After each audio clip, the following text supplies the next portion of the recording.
am Carolyn Bosn. I represent Legislative District 25, which is Southeast Lincoln, Lancaster County, including Bennett. I am Terrell McKinney. I represent District 11, North Omaha. Good afternoon, Senator Carol Blood, representing District 3, which is Western Bellevue and Southeastern Papillion, Nebraska. Rick Holcroft, District 36, West and South Sarpy County. Good afternoon. I'm Barry DeKay. I represent District 40, which consists of Holt, Knox, Antelope, Cedar County, northern part of Pierce, and northern part of Dixie County. Also assisting us are our committee pages, Isabel Cole from Omaha, who's a political science and pre-law major at UNL, and Ethan Dunn from Omaha, who is a political science major at UNL. This afternoon, we'll be taking up 6 bills in order to list outside the room. On the table on the side of the room, next to the column, there will find blue testifier sheets. If you are wishing to testify, please fill out a blue testifier sheet so we can have accurate records. If you do not want to testify but want to have your record recorded at the hearing and your position outlined, please fill out a gold sheet. Also, I'd like to notice the legislature's policy that all letters of records must be received by the committee by 8 a.m. the morning of the hearing. Any handouts submitted by testifiers will be a part of the record as exhibits. If you are planning on giving handouts, please provide 10 copies so we can have them for the committee. If you need additional copies, please see our committee clerks before so we can make sure you have the right amount of copies. Testimony will begin with each bill with the introducer doing the opening statement. After the opening statement, you will hear from supporters of the bill, then from opposition, followed by those in neutral testimony. The introducer will then be given the opportunity to close on their bill. Before you begin your testimony, we ask that you state your first and last name, spelling your name for the record. We will be using the 3-minute light system today. When you begin your testimony, the light on the table will turn green. It'll be yellow at 1 minute, and then it'll turn red. I ask you to wrap up your final thoughts. I would like to remind everyone, including senators, to please turn off your cell phones or put them on vibrate. With that, we can begin today's hearing with 1096. Welcome to your Judiciary Committee, Senator Armendariz. Thank you. Good afternoon, Chairman Wayne and members of the Judiciary Committee. My name is Christy Armendariz, CHRISTYARMENDARIZ. I represent District 18, which encompasses Northwest Omaha, Bennington, Little Sliver of Elkhorn. I appear today before you to introduce LB 1096. LB 1096 is vanguard legislation to combat child exploitation and human trafficking online. LB 1096 continues efforts of the Attorney General to strengthen Nebraska statute to better protect potential victims of sex trafficking and sexual assault, particularly children. LB 1096 allows protection beyond the geographic limits of current criminal jurisdictions to reach the world's most prolific purveyors of exploitation of children and sex trafficking victims. LB 1096 allows the Attorney General to utilize existing authority under the Uniform Deceptive Trade Practices Act to issue civil investigative demands to potentially gain substantial discovery as to the extent of material exploitative of children or depicting victims of sexual assault or sex trafficking on some of the most frequented websites in the internet. The UDTPA allows for potential recovery up to $4,000 per violation and significant injunctive relief. I have BB Sternod, the Consumer Protection Bureau Chief in the Nebraska Attorney General's office, testifying right after me, and I'd be happy to answer any questions that the committee may have. Any questions from the committee? Seeing none, thank you for being here. First proponent.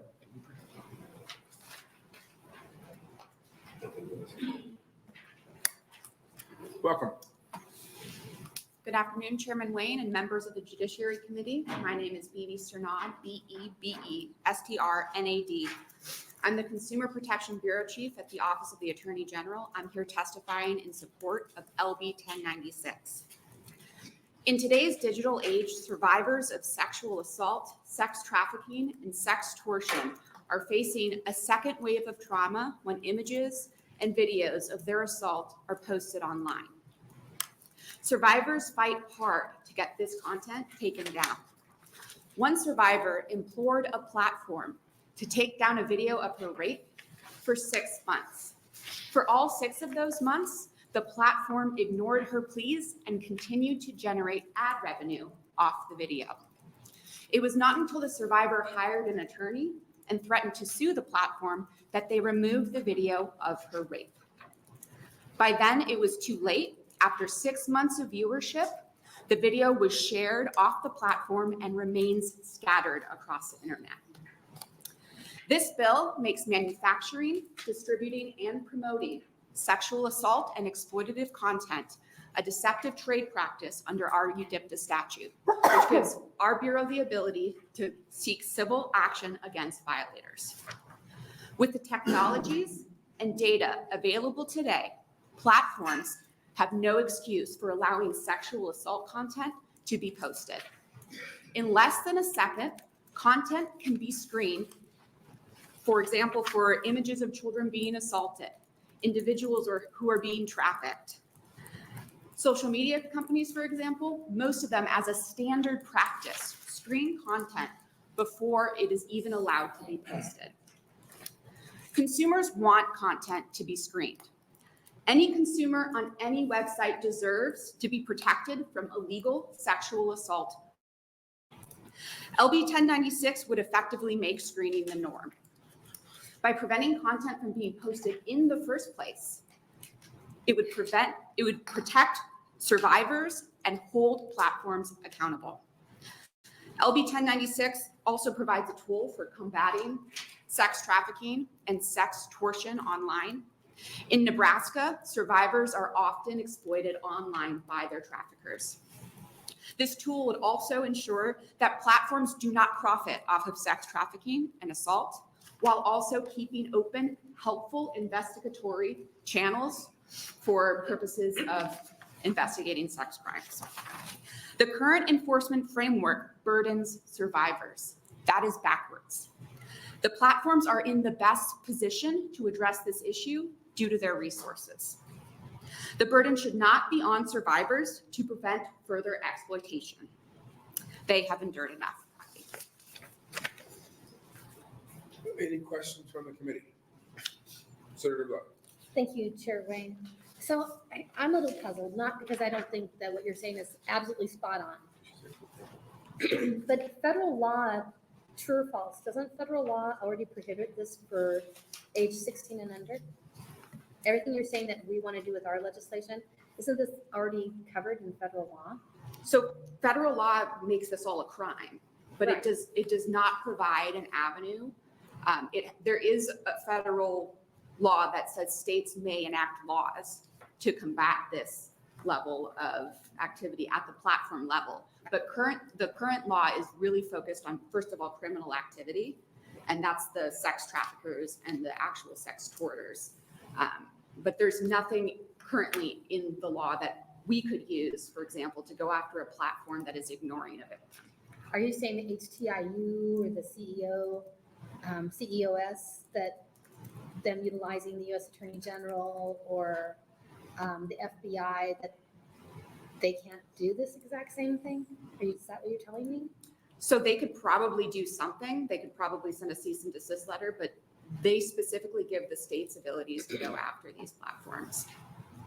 But it would require, in Nebraska, Nebraska passing a law for a civil enforcement action, which we currently do not have. But the law does allow, and specifically states that states may. So which punishments are usually harsher, civil or going to?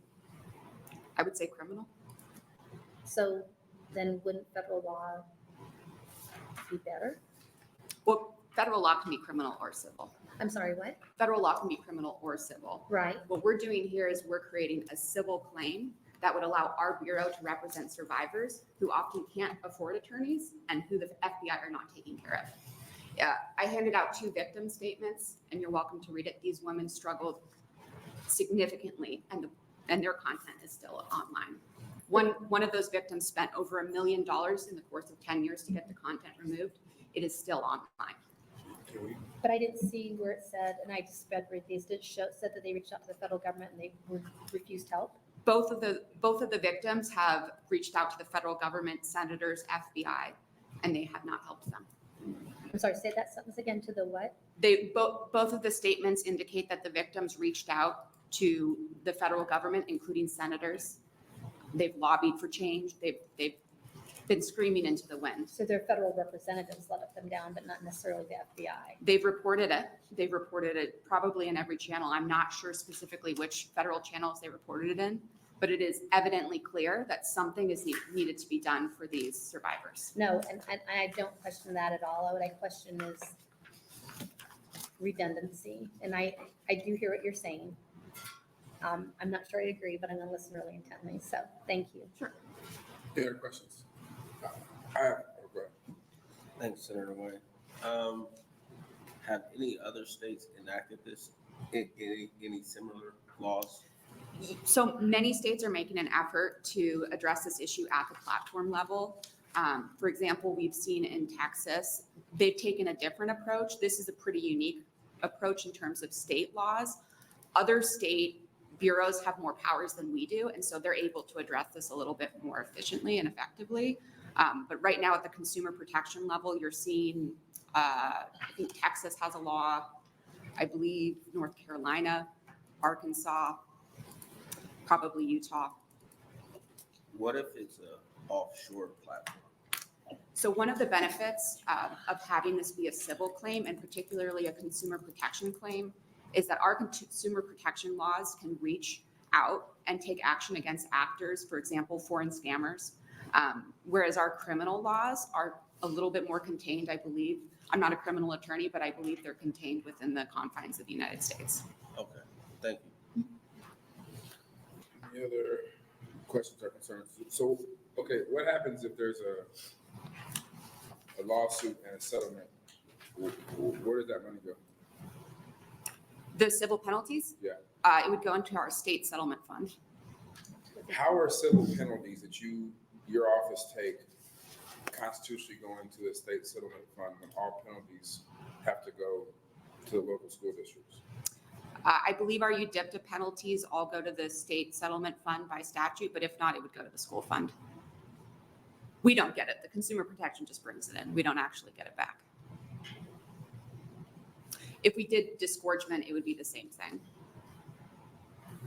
So generally, when your office settles a settlement and it's a penalty, our Constitution says that all penalties and fines have to go to the local school districts. Are you thinking of our antitrust actions? No, Because I'm those- thinking our Constitution. So under the UDIPT, all of our consumer protection cases, I believe, goes into the state settlement fund by statute. But if there's a constitutional exception, we don't care where it goes as long as we can take action. That's your guys' world to determine where our money goes. Thank you. I just think I'm gonna have to.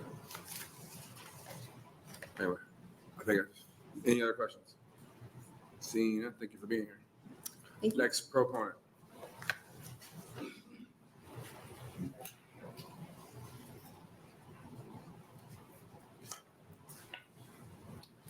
Welcome. Ready? Yep. Okay. Good afternoon, Chairperson Wayne and members of the Judiciary Committee. I'm Ivy Svoboda, IVY SVOBODA. I'm the Executive Director of the Nebraska Alliance of Child Advocacy Centers in support of Senator Armendariz's efforts in 1096 to better protect potential child victims of sex trafficking and sexual assault. The Nebraska Alliance of Child Advocacy Centers is the nationally accredited membership organization for the 7 child advocacy centers in our state. Our mission is to enhance Nebraska's response to child abuse by providing technical assistance and support to CACs and the multidisciplinary team members. CACs offer trauma-informed services to children and families, including forensic interviews, advocacy, medical, and mental health services. Annually, the CACs in Nebraska see about over 8,000 children facing forms of abuse. Our CACs work with youth who are at higher risk of being trafficked and sexually exploited. 2 of the CACs even have specialized multidisciplinary investigative teams to serve youth survivors of human trafficking and 1 to serve missing youth. These teams collaborate to provide a wraparound, trauma-informed response, working to ensure the best possible outcomes for the youth impacted by these crimes. They've reviewed over 300 cases involving children. In the Omaha metro area, collaborative investigations between Project Harmony and the Omaha Police Department has led to confirmation of 34 juvenile sex trafficking victims in the last year. 28 individuals have been arrested, leading to 17 convictions. These investigations are extremely time intensive and often have numerous electronic devices associated with the traffickers and the youth. According to National Center for Missing and Exploited Children, 19% of all children reported missing in 23 who left the care of social services were likely victims of sex trafficking. Additionally, 1 in 6 of the more than 28,800 cases of children reported missing that year were likely victims of child sex trafficking. Our partners have found that most juveniles who are trafficked are marketed using online platforms. In 23, 59,000 ads for commercial sex trafficking were identified in the Omaha metro area. Many sold online were confirmed juveniles, some sold in multiple states. In addition to commercial sex trafficking of youth, children are exploited in other ways using online platforms, including the exchange of child sexual abuse material and sextortion. In 23, the National Center for Missing and Exploited Children received over 186,000 reports of online enticement, including sextortion, an increase of 323%.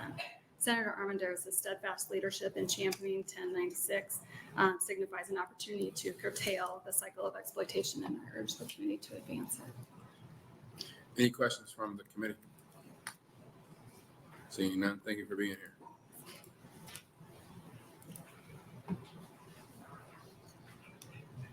Next proponent.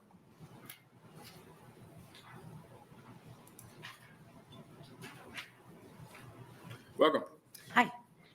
Thanks for having me here today, or inviting me here today. My name is Julie Schrader, founder and CEO of Restored Wings, previously known as Rejuvenating Women, in support of testimony, my testimony in support of LB 1096. Thank you, Senator Wayne and senators of the Judiciary Committee. My name is Julie Schrader, founder and CEO of Restored Wings. We support the efforts of the Attorney General and state senators to strengthen the Nebraska statutes with the addition of Section 23 to the Uniform Deception Trade Practices Act as detailed in LB 1096. Restored Wings' mission is to provide youth and adults involved in human trafficking across Nebraska and the country an opportunity to regain their future of hope, purpose, and productivity stolen from them from deception and exploitation. Needed are interventions as found in existing laws for the protection and treatment of minors from the innovative, evidence-based, and trauma-informed support specifically for the ever-growing population of survivors. Through RW's short and long-term housing recovery programs, community outreach, and education, we are learning together how to heal and feel engaged and respected within our communities. The lost developing years of youth compounded by ongoing victimization of carrying the burden for their perpetrators' crimes must stop. In helping to restore lives to physical, emotional, and cognitive health, the long-term cost does not have to be paid by social services, healthcare providers, and families. Being reliant on donations and grants limited to Restored Wings' ability to meet but a fraction of its ever-growing needs, LB 1096 can help to stem the tide and return to the survivors their sense of self-worth, independence, and humanity. Restored Wings is committed to giving a voice to those who were kept silent from fear, shame, and isolation. The stories I hear over the years from a multitude of survivors cause me heartache. Listening to them share how videos and photos not only cause them mental trauma, but just the beginning of being sex trafficked. As I continue to be an advocate for survivors, I will do what I can to help them heal and become confident in who God made them to be. I would be happy to answer any questions you may have. Any questions from the committee? Can you spell your name for the record? Julie, Julie Schrader, Schrader. Thank you. Any questions from the committee? Seeing none, thank you for being here. Thank you. Next proponent.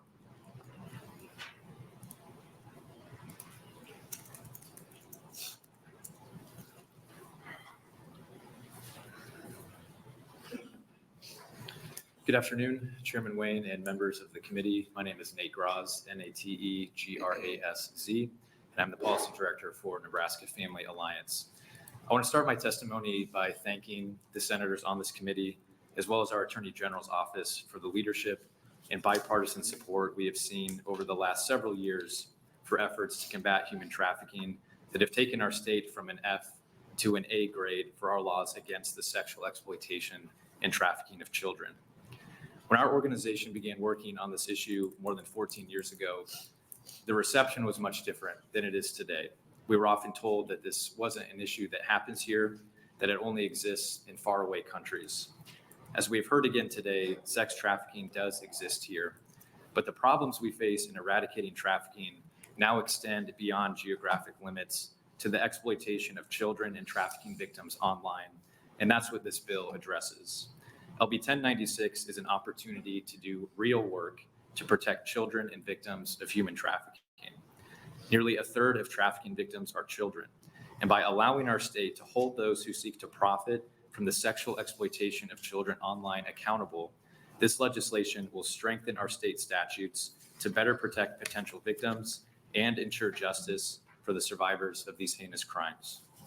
On behalf of the thousands of families our organization represents, and as the father of a 2-year-old little girl, I'm here simply to say that this issue is real, that the work you are doing here matters, and that we must do everything we can to take power away from traffickers and deploy the necessary tools to fight back. We believe this bill is that critical next step and will continue to make our state a leader in protecting children from human trafficking and online sexual exploitation. We applaud Senator Armendariz for bringing this bill and encourage the committee's support. Thank you for your time and consideration. Any questions from the committee? Seeing none, thank you for being here. Next proponent.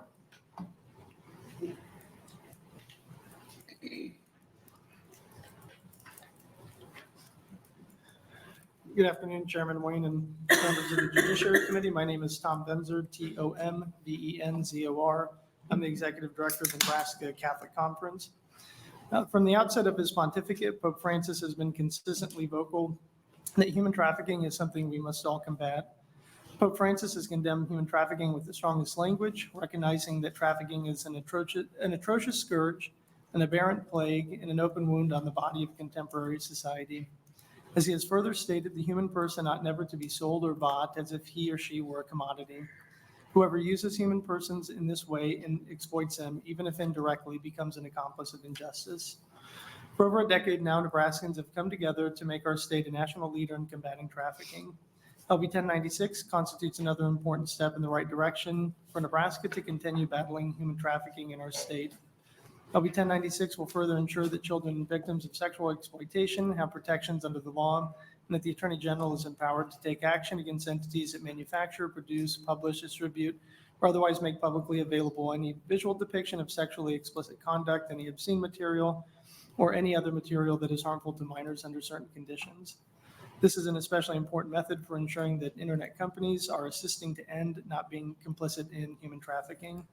And we would also like to express our gratitude for Senator Armendariz, the current and former Attorney General, the Nebraska Human Trafficking Task Force, and countless other public officials, advocates, and victims who work tirelessly to make Nebraska a safer place. And we would urge you to move LB 1096 to general file. Thank you for your time and consideration. Any? Seeing no questions? Any questions? Seeing no questions. Thank you for being here.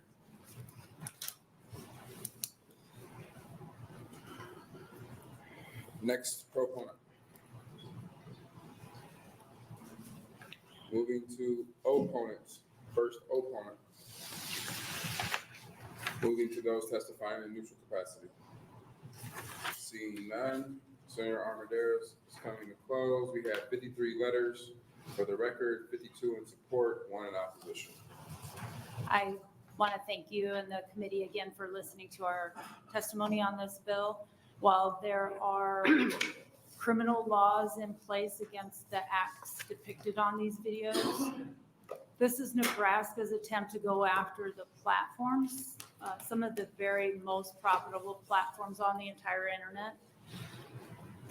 This problem still proliferates across the world. The criminal penalties are not steering that activity, and this is Nebraska's attempt to go after the finances behind what's driving this activity. Hopefully that does get the attention of these platforms and we can turn the tide that way.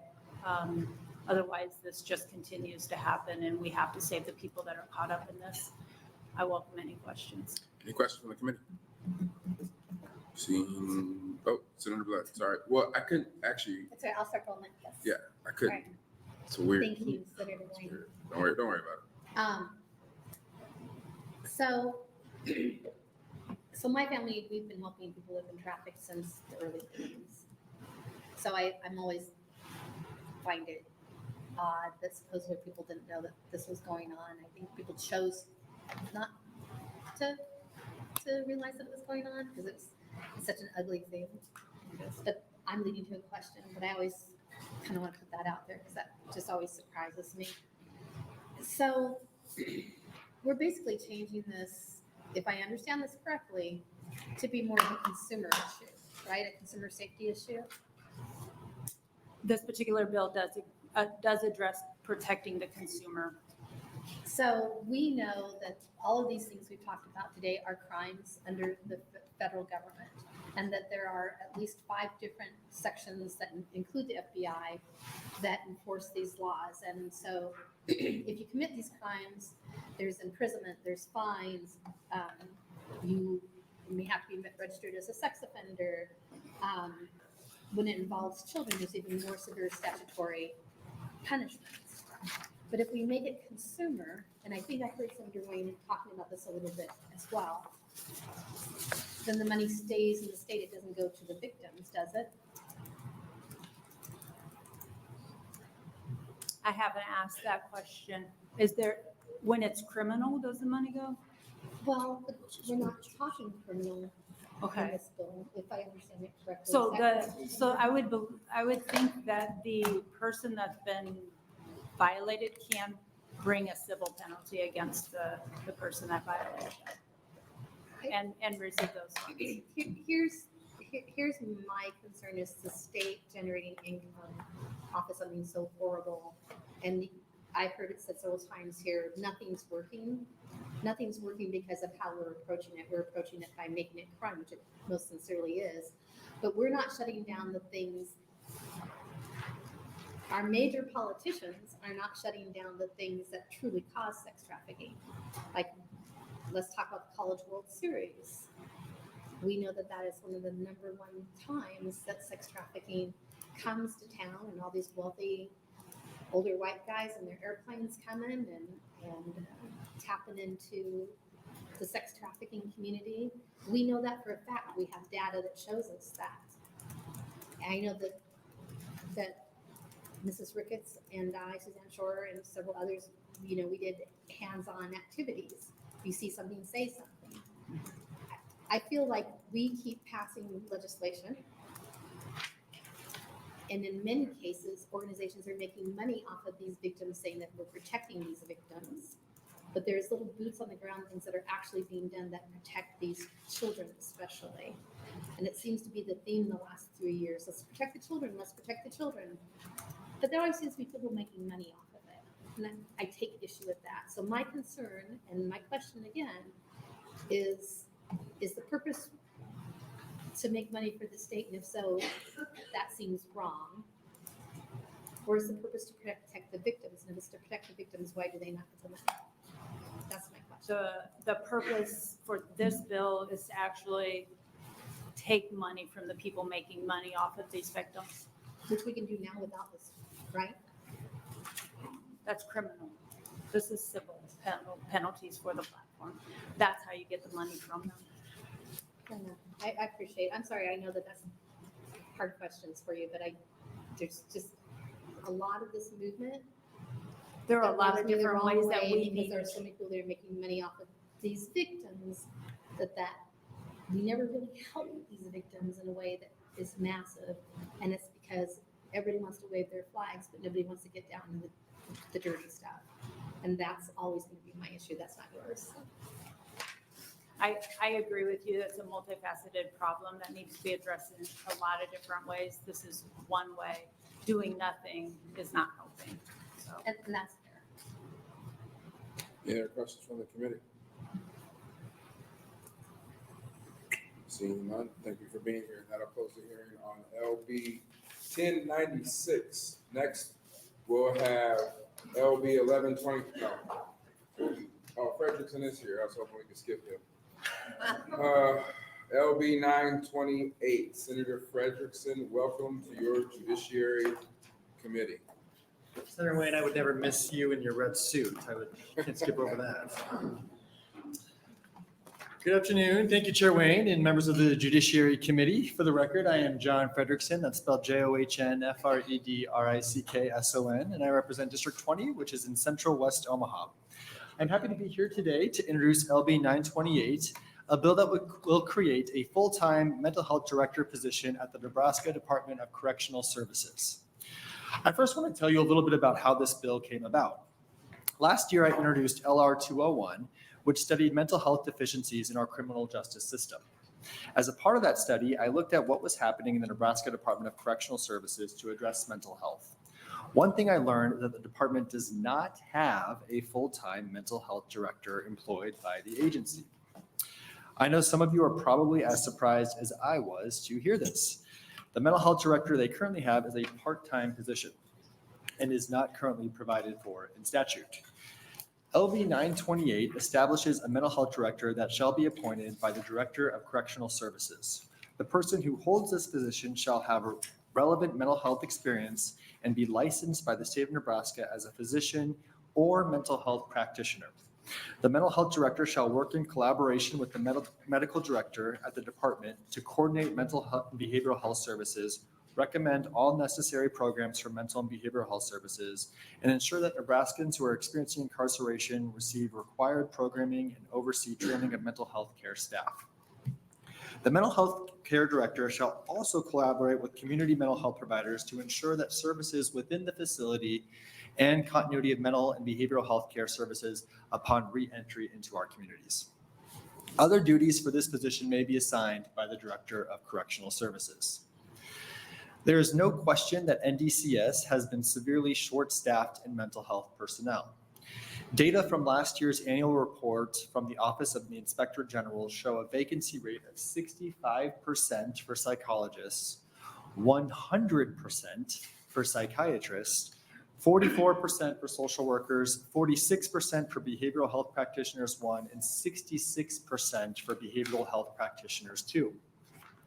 The latest quarterly reports from NDCS confirm that these vacancy rates have not improved.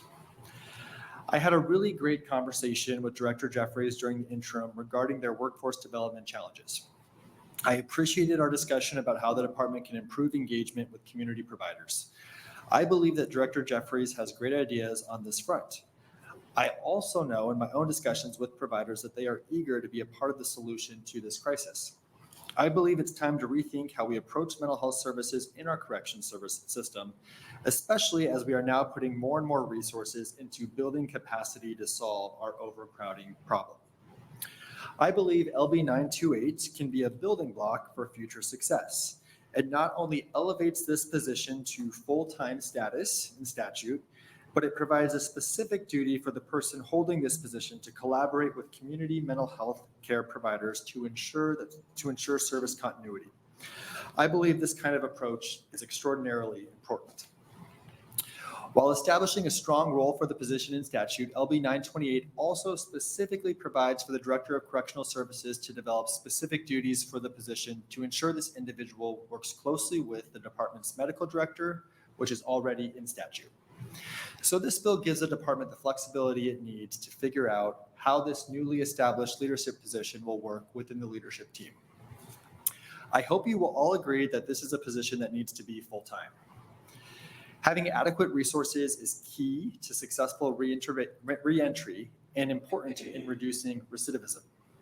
LB 928 provides a leadership position at the department who can begin to get a stronger grip on the mental health problem in our correctional institutions. I ask you to advance LB 928 and take this important step. And with that, I'd be happy to answer any questions you may have. Thank you, Senator Fredrickson. Are there questions, Senator Blood? Senator Fredrickson, I love this bill. Didn't they used to, like 20, 30 years ago, have a full-time mental health person? That's possible. I don't believe it's ever been in statute per se. I do know So that the would be current, the difference, that it wasn't in statute. Yeah. So this makes sure that regardless of what happens and they make budget cuts, that we know that that's protected. it would, yes. All right, thank you. Other questions for Senator Fredrickson? I don't see any. Thank you for being here. Are you going to stick around to close? I am planning to, yes. All right, thank you. Thanks. Let's have our first proponent.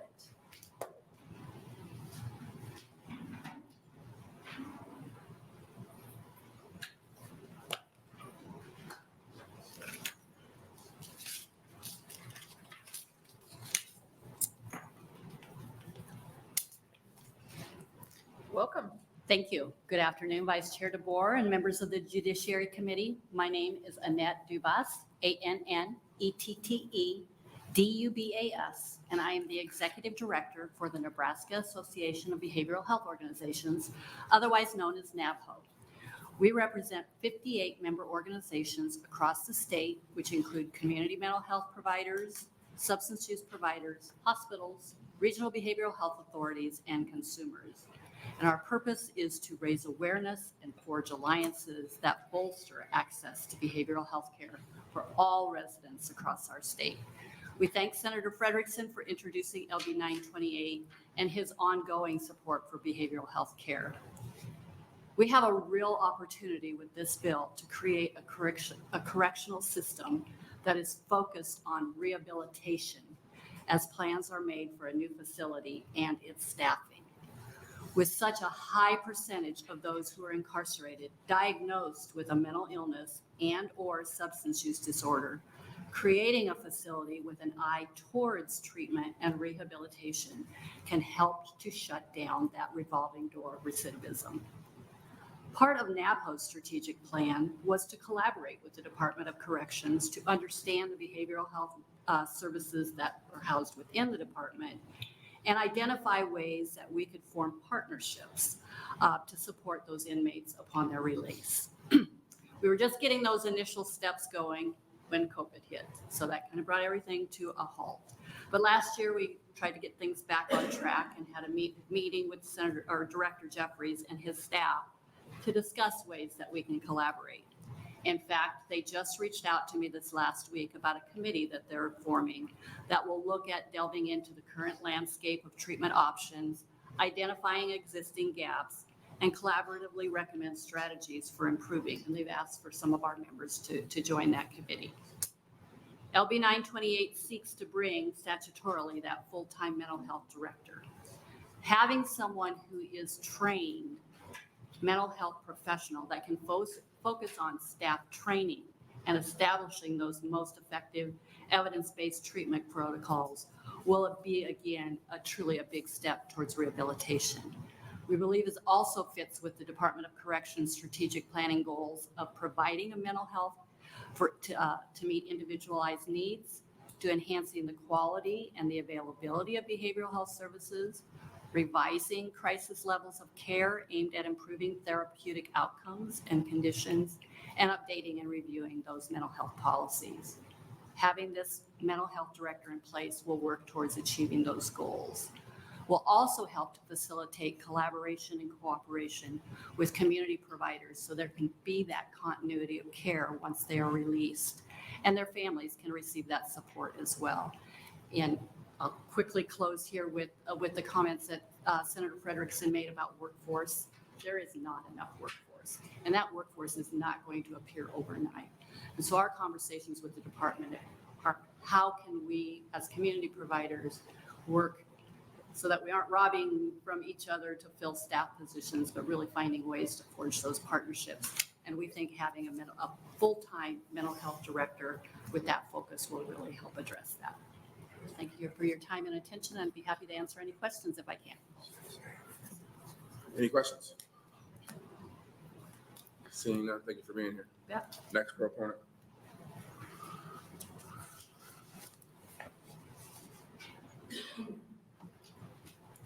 Welcome. Hello. All right. I'm a little nervous. I will throw that out there. But, okay.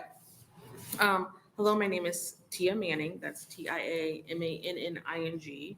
I'm a licensed mental health practitioner, licensed professional counselor, licensed alcohol and drug counselor, and I'm here today representing the Women's Fund of Omaha as the Freedom from Violence Project Manager. I'm here today to highlight a pressing issue at the intersection of intimate partner violence, or IPV, as I refer to it throughout the remainder of my testimony, mental health and correction system. It is crucial that we address the complex dynamics that arise when individuals impacted by IPV intersect with the criminal legal system, particularly in relation to their mental health needs. IPV is a pervasive problem that affects millions of individuals worldwide, with far-reaching consequences for victims, survivors, and communities. Research consistently demonstrates the strong correlation between experiences of IPV and adverse mental health outcomes, including depression, anxiety, post-traumatic stress disorder, PTSD, and substance abuse disorders. These mental health challenges can be exacerbated by the trauma of abuse, as well as the stigma and shame often associated with seeking help. When individuals involved in IPV become entangled with the correction system, whether it's as someone who has harmed others or as a survivor, their mental health needs must be addressed with sensitivity and expertise. Too often, individuals with histories of trauma and abuse do not receive the appropriate support and resources within the correctional facilities, leading to further harm and exacerbation of their mental health struggles. It is essential that our correction system adopts trauma-informed approaches to address the needs of individuals impacted by IPV. This includes training staff to recognize the signs of trauma and respond with compassion and equity, as well as providing access to comprehensive mental health services to include counseling and support groups. Additionally, alternatives to incarceration, such as restorative justice programs and community-based interventions, can offer more effective and humane responses to IPV while prioritizing the safety of communities and well-being of all involved. Furthermore, efforts to prevent and address IPV must extend beyond the confines of correctional facilities. We must work collaboratively with community organizations, mental health professionals, and survivors themselves to implement prevention strategies, raise awareness, and promote healthy relationships. By addressing the root cause of IPV and providing support of every stage of the criminal legal process, we can break the cycle of violence and promote healing for all. Together, we can create a more just and compassionate system that recognizes the inherent dignity and worth of every individual, regardless of their past experiences or involvement in the criminal legal system. Thank you for your attention to this critical issue. I look forward to continuing this important conversation and working toward positive change, and I'll answer any questions if I can. Any questions from the committee? Seeing none, thank you for being here today. Next proponent.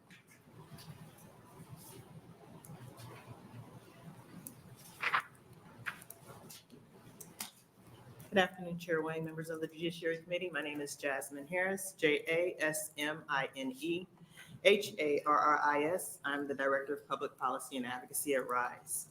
We thank Senator Fredrickson for taking time during the interim session to dig into the topic of mental health and substance use issues in the criminal justice system. We also thank him for being thoughtful in which bills to introduce to begin addressing these two factors that contribute to the public health crisis of incarceration. According to the Bureau of Justice Statistics, about 43% of individuals incarcerated in state facilities had a history of mental health problems. Furthermore, the National Institute on Drug Abuse states there is an estimated 65% of the U.S. prison population that has an active substance use disorder. When compared to the general population, these numbers are staggering. Nebraska's correctional facilities are not exempt from having a large portion of its incarcerated individuals that have a mental health or substance use disorder diagnosis. Since Nebraska is not exempt from these issues, there truly needs to be a full-time mental health director that can focus solely on ensuring quality mental health services are being provided to the most vulnerable population that need it the most. A full-time mental health director will be able to work interdepartmentally with the reentry department to include a plan for continuum of care upon someone's release from incarceration and making connections with providers in the community. Another reason this position should be mandated full-time is because this person needs to work with the Director of Corrections to create a plan to fully staff the Behavioral Health Department. At the last report released for Q3 of 2023, this was the number of staff vacancies. 45 behavioral health practitioners, 4 behavioral health practitioner supervisors, 14 psychologists, which includes supervisors and a director, and 3 psychiatrists, which includes a director. That's a total of 66 positions that are critical to the care of people who are incarcerated. 90 to 95% of individuals will return to communities after incarceration. There are a plethora of things that they will have to deal with upon their reentry. Mental health won't stop being a factor at the door of the facilities. There will need to be assistance to help them with readjusting to being back out in society and navigating those changes. Since reentry starts as soon as the person enters the door of the correctional facilities, their mental health and well-being should be a major focus of their reentry as well. And for these reasons, RISE supports LB 928 and asks that committee members advance this bill out of committee to general file. I'll be happy to answer any questions today. Thank you. Are there questions from the committee? I don't see any. Thank you so much for being here. We'll have our next proponent. Welcome. Afternoon, Vice Chair, DeBoer, and committee. My name is Jason Whitmer, Jason Whitmer. I am the policy fellow at ACLU, and we are here in support of LB 928. Our Nebraska Department of Corrections, NDCS, remains in an overcrowded crisis with 56% of its individuals incarcerated in our state prisons living with mental health concerns, as stated in a 2020 report by the U.S. Commission on Civil Rights. The report highlights that the absence of a defined system of care within our state prison system, which undermines the ability to ensure mental health needs are treated appropriately in line with acceptable clinical standards for intensity, scope, duration, and consistency. Senator Fredrickson's bill, LB 928, proposes creating a full-time mental health director position within NDCS. The role could address the lack of centralized focus on mental health concerns and coordinate with the medical director, as he has stated, and other team members. This will better serve our incarcerated population. Additionally, this mental health director can address concerns such as the continued use of solitary confinement, despite extensive research showing that this practice creates new mental health concerns, as well as exacerbates existing mental health concerns. LB 928 represents a crucial step towards ensuring mental health needs are adequately addressed within our correctional system. And with that in mind, we ask the committee to advance LB 928. If there's any questions from the audience. Thank you. Are there any questions? Don't see any. Thank you so much for being here. Thank you. Next proponent.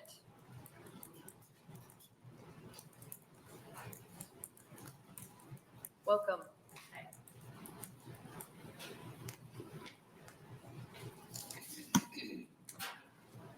Chairperson Wayne, members of the Judiciary Committee. My name is Madeline Walker, MADELINEWALKER, and I'm the Human Trafficking Program Coordinator with the Nebraska Coalition to End Sexual and Domestic Violence. I'm testifying in support of LB 928 on behalf of the Nebraska Coalition and its network of sexual and domestic violence programs across the state.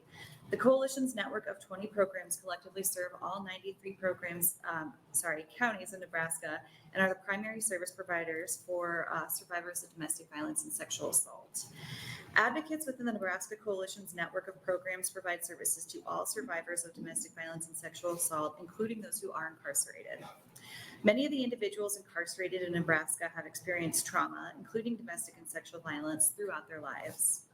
Research shows that people in the carceral system experience a higher number of adverse childhood experiences, or ACEs, than average.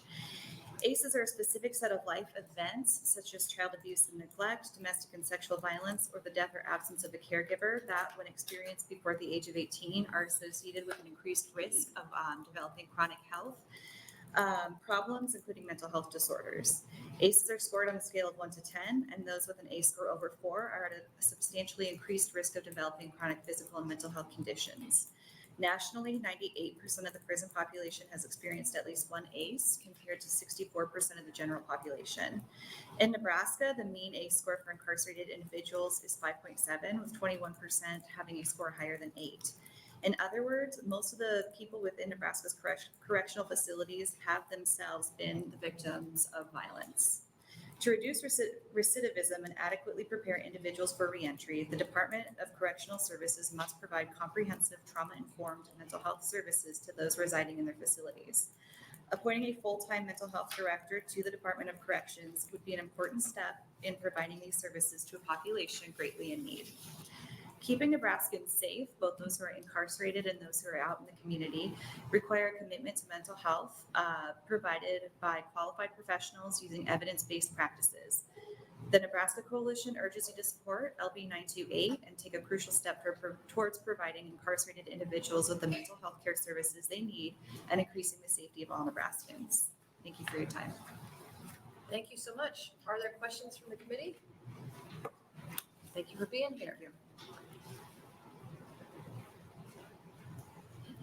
Next proponent. Anyone else in favor of the bill? We'll go to opponents. Is there anyone who wants to speak in opposition to the bill? Neutral. Anybody in neutral?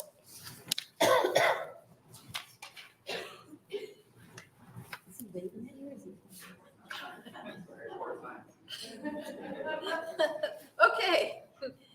I see no other testifiers. Last call for testifiers. All right. As Senator Fredrickson is coming up to close, I'll announce that there were 9 letters, 8 of which were in support and 1 which was neutral. Senator Fredrickson to close. Yes, thank you to the committee. I just want to quickly share my appreciation to all the testifiers who came in today in support of the bill. Like I said in my opening, I think this is a pretty straightforward measure. I think we can all agree that a full-time mental health director is certainly needed and certainly something that we should invest in as a state in the Department of Corrections. So I would ask the committee to please advance the bill and look forward to your support, and I'm happy to answer any questions you may have as well. Thank you. Senator Fredrickson, are there any questions? Senator Holcroft. Thank you, Vice Chair DeBoer. So, thanks for bringing the bill. I noticed that there's a wide range of people who can fill it: psychiatrists, psychologists, social workers, or licensed independent mental health practitioners. The director of corrections going to make that decision? Yeah, so we wanted to leave that autonomy up to the department to determine who's the best fit. Our primary concern was we just wanted to ensure that it was an individual who was fully licensed in the state to either be a physician or fully licensed as a mental health provider in the state. Okay, I noticed the salary is about $470,000. What is that by a good psychiatrist? I think that's a very very generous salary for this position. Yes. Yeah. Thank you very much. Yep. Any other questions, Senator Bosn? Thank you, Vice Chair. So my questions were kind of along the same line. I see that it says the fiscal impact is $577,000. Yep. But that's if, and I'm not minimizing the work that's put in for any of the other individuals who would be qualified, but that would be the highest paid position of any of the individuals listed. Is that fair to say? I would imagine so. Yeah. And isn't it also that right now they pay a part-time, somebody's there some, so it wouldn't be starting a position that we don't already pay some dollars for. It would either be asking that person to become a full-time employee, thereby paying them more than what we're currently paying them, or finding someone who's willing to do it full-time. I would imagine. Yeah. I mean, that's what I would assume. I don't imagine they would keep a part-time director if they a full-time one. So. Okay. Thank you. Other questions? Thank you, Senator Fredrickson. Thank you. That will end our hearing on 9/28 and open the hearing on my bill 1351.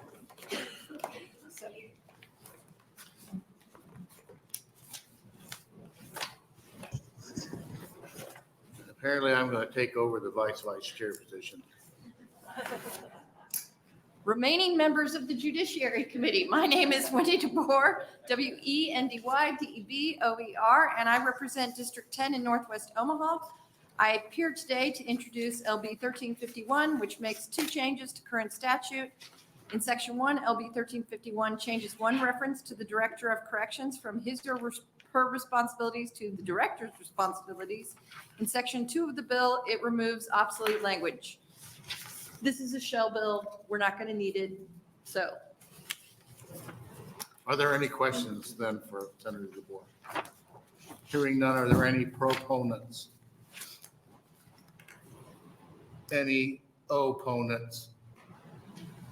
Any neutral? I didn't know it was quite so easy to be the vice chair. Would you like to close, Senator DeBoer? And Senator DeBoer waives. That will conclude our hearing on LB 1351. Next up, LB 797. Oh, Senator DeBoer. 979. Is that what I said? No, I said 979. You had one job. No, I'm just kidding. What can I say? Fire me. Good afternoon, members of the Judiciary Committee. My name is Wendy DeBoer, WENDY-DEBOER, and I represent District 10 in Northwest Omaha.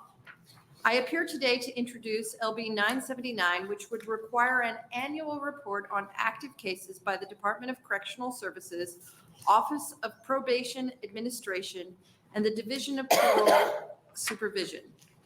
Having easily accessible and consistent data is of utmost importance for us as policymakers when drafting legislation. It is also important for advocates and citizens to have access to this data as they participate in the legislative process. Right now, the data publicly available for our criminal justice system is not as robust as I believe it should be. A 2020 report prepared by the Executive Board for the Executive Board by the Center for Public Affairs entitled Racial and Ethnic Disparities in the Criminal Justice System in Nebraska illustrated some of these limitations. Highlighted in the report is the lack of data available throughout one individual's interaction with the criminal justice system, like as across their whole life. The report identified 16 different points of contact an individual has with the criminal justice system. Data was available for only 4 of those points of contact. We certainly may have disagreements on criminal justice issues, but we know that we cannot solve problems without having accurate data. So reflecting an individual's involvement from arrest all the way through release would help us to understand what's going on. That's why in 2021, I introduced LB 499, and this is a similar bill, which I'm reintroducing this year as LB 979. LB 979 requires a report compiled by the Department of Correctional Services, Office of Probation Administration, the Division of Parole Supervision to include information on age, race, ethnicity, and gender of each individual involved in an active case, county of prior residence if known, the offense of conviction, and the length of sentence imposed. Individuals' identifying information will be withheld from the report, and at the report of the courts, I am removing citizenship at the request of the court. I am removing citizenship status from the bill as they do not collect this information. So I have AM 2503, which reflects that change to remove citizenship status from the data. So this is a good government bill because without good data, we're unable to know if the changes that we make have any effect. So as we're looking to build a new prison, it looks like it's time to improve our data collection.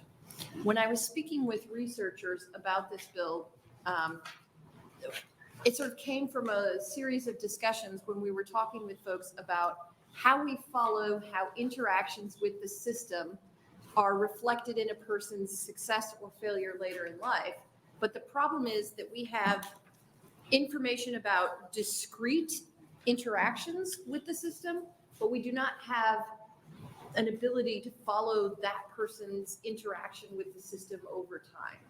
So you can only see this one arrest, prosecution, and then potentially their time in the corrective system.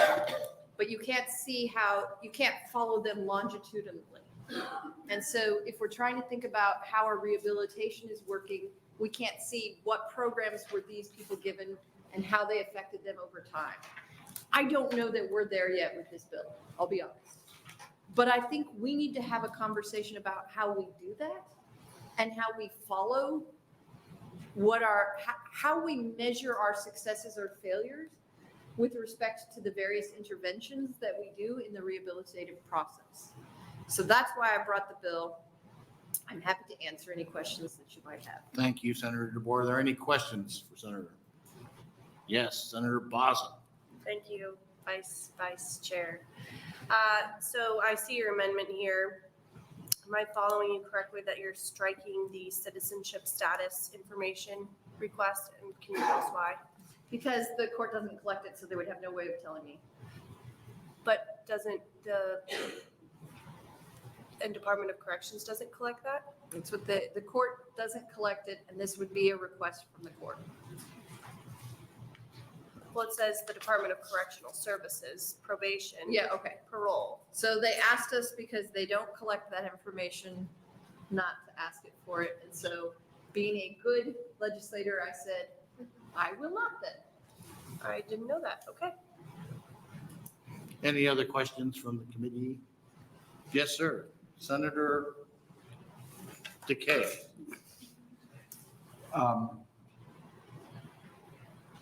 With the change of, I guess the ways that we're going to collect data and stuff, how will that change the size of the fiscal note? Will it have any effect on that or not? So the fiscal note would be the same. It's just taking out the only thing we did was we took out something and we said, you don't have to report on it because you don't know anything about it because you don't collect that data. So the fiscal note should be the fiscal note. Okay.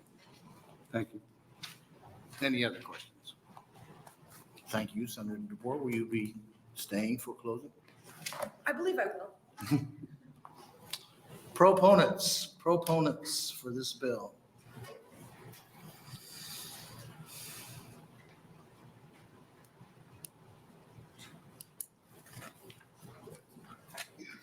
Hello, Vice Chair Holcroft and members of the committee. My name is Jasmine Harris, JASMINEHARRIS. I'm the Director of Public Policy and Advocacy at RISE. I just wanted to come on record that RISE is in support of LB 979. I am a self-proclaimed data nerd, and so all data is good data, regardless of what it states.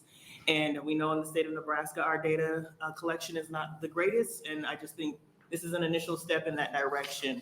As Senator DeBoer talked about not knowing the trajectory of people throughout our systems, I think we also need to include in this looking at the child welfare system, the juvenile justice system, and then how people traverse through here. Because there's a story that's told through this information. Back in 2020 and 2021, when we brought in the Crime and Justice Institute to do the Nebraska Justice Reinvestment Initiative, they did a data dive into the court's information, into the Department of Corrections information, data from parole and probation and all that to see where the pain points were for our criminal justice system here in Nebraska. And we got recommendations and everything out of that, and LB 50 was the result of that last year. We just saw a few weeks ago that the UNO's Center for Justice Research did another data dive that told us the same thing that the Crime and Justice Institute told us. So I think as we progress more into our future here in Nebraska, we need to really start looking at how we collect data and how do we not duplicate what we've already been doing and ensure that that data is correct. And so with that, we ask that the committee advance LB 979 to general health. Thank you. Are there any questions from the committee? Thank you very much. Next proponent.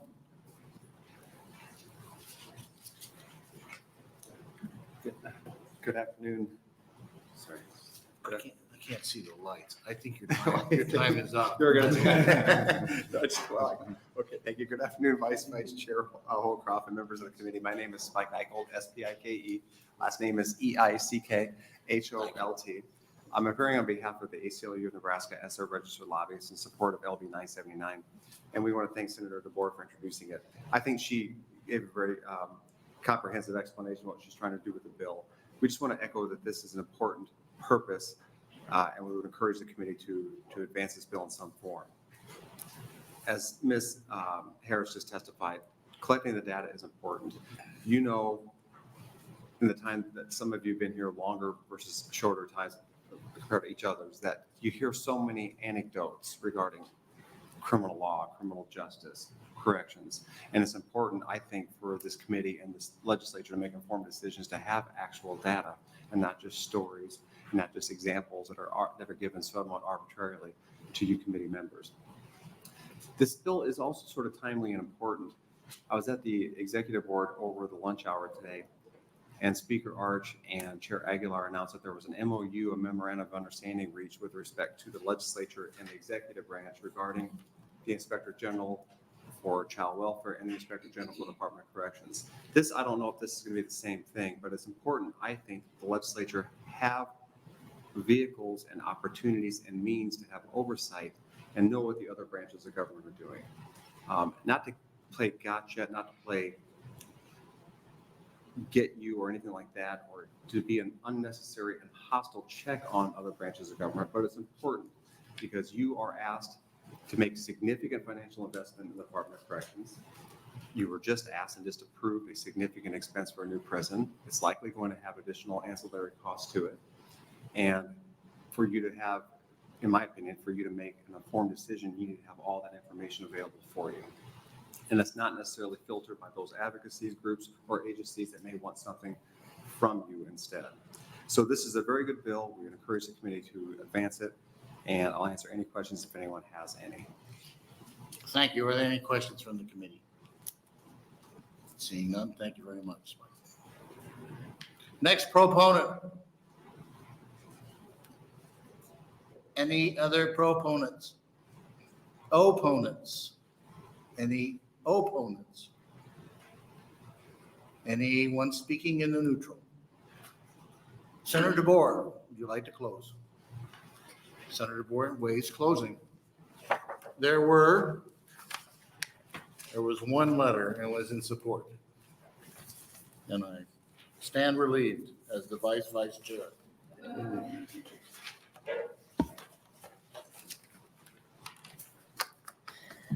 That ends our hearing on LB 979 and opens our hearing on LB 1126 and our own Senator Bosn. Welcome, Senator Bosn.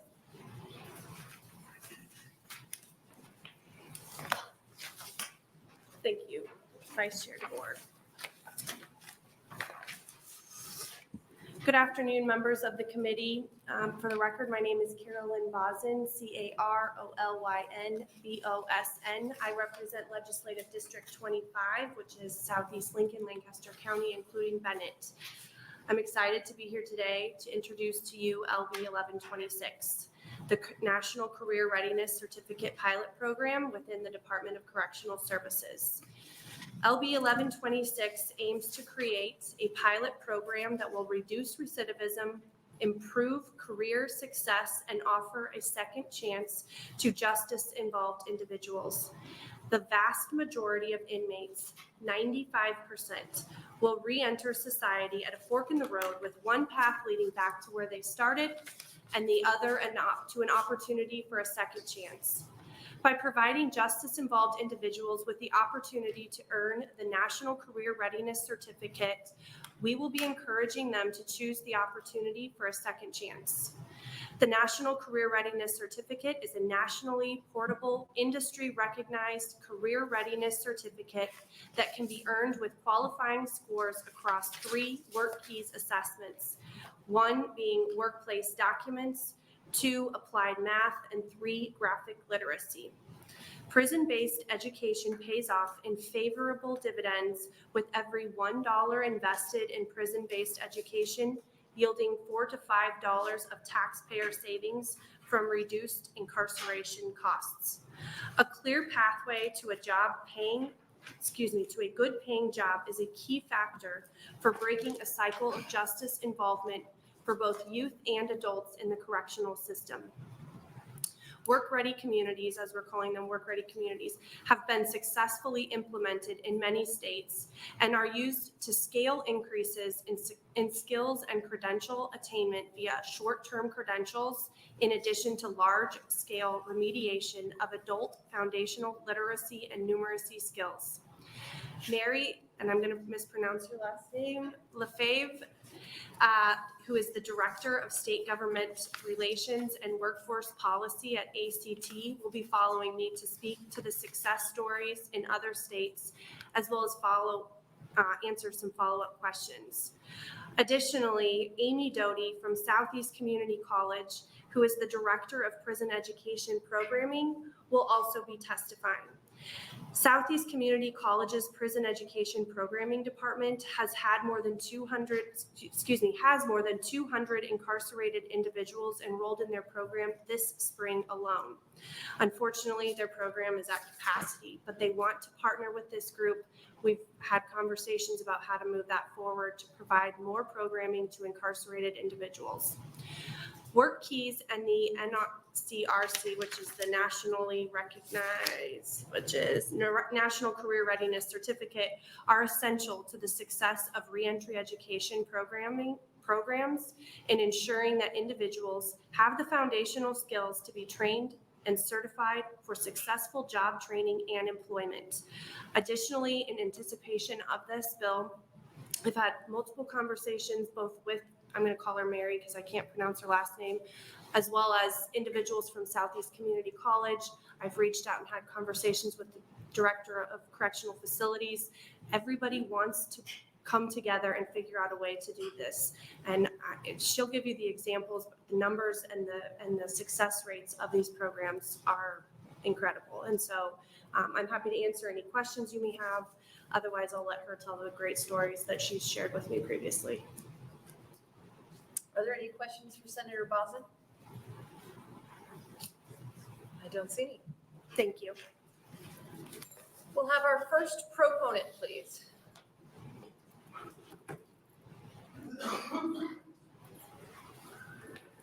Good afternoon.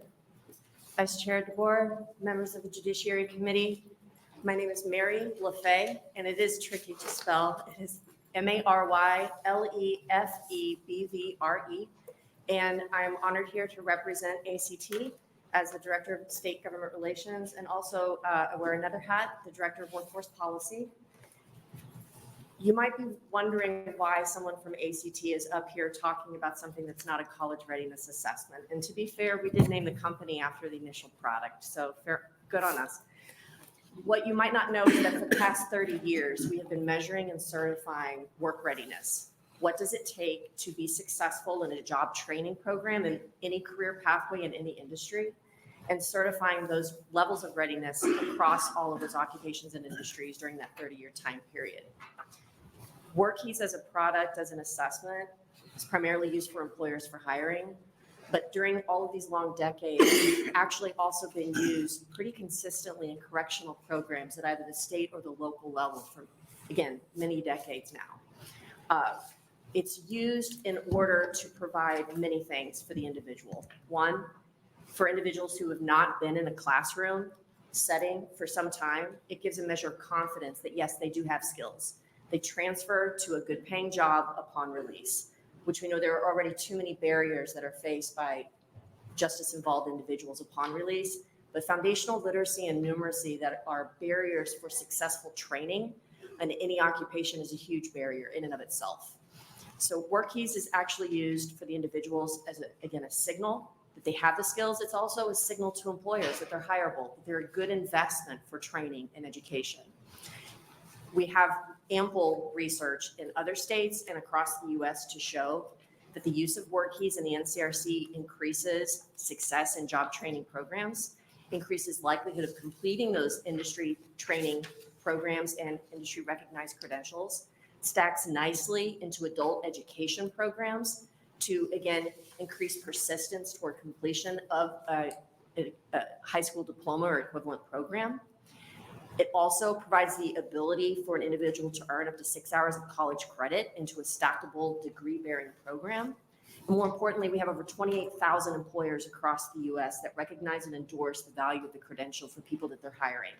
Last but not least, we have many states, I believe over 31 right now, that are either at a local level or state level endorsing and using the credential as part of a community-wide effort called Work Ready Communities. There's a lot of information in the packets that we've shared with you, but suffice to say, it helps second chance populations and untapped labor pools certify that yes, their community is skilled and shovel ready for workforce.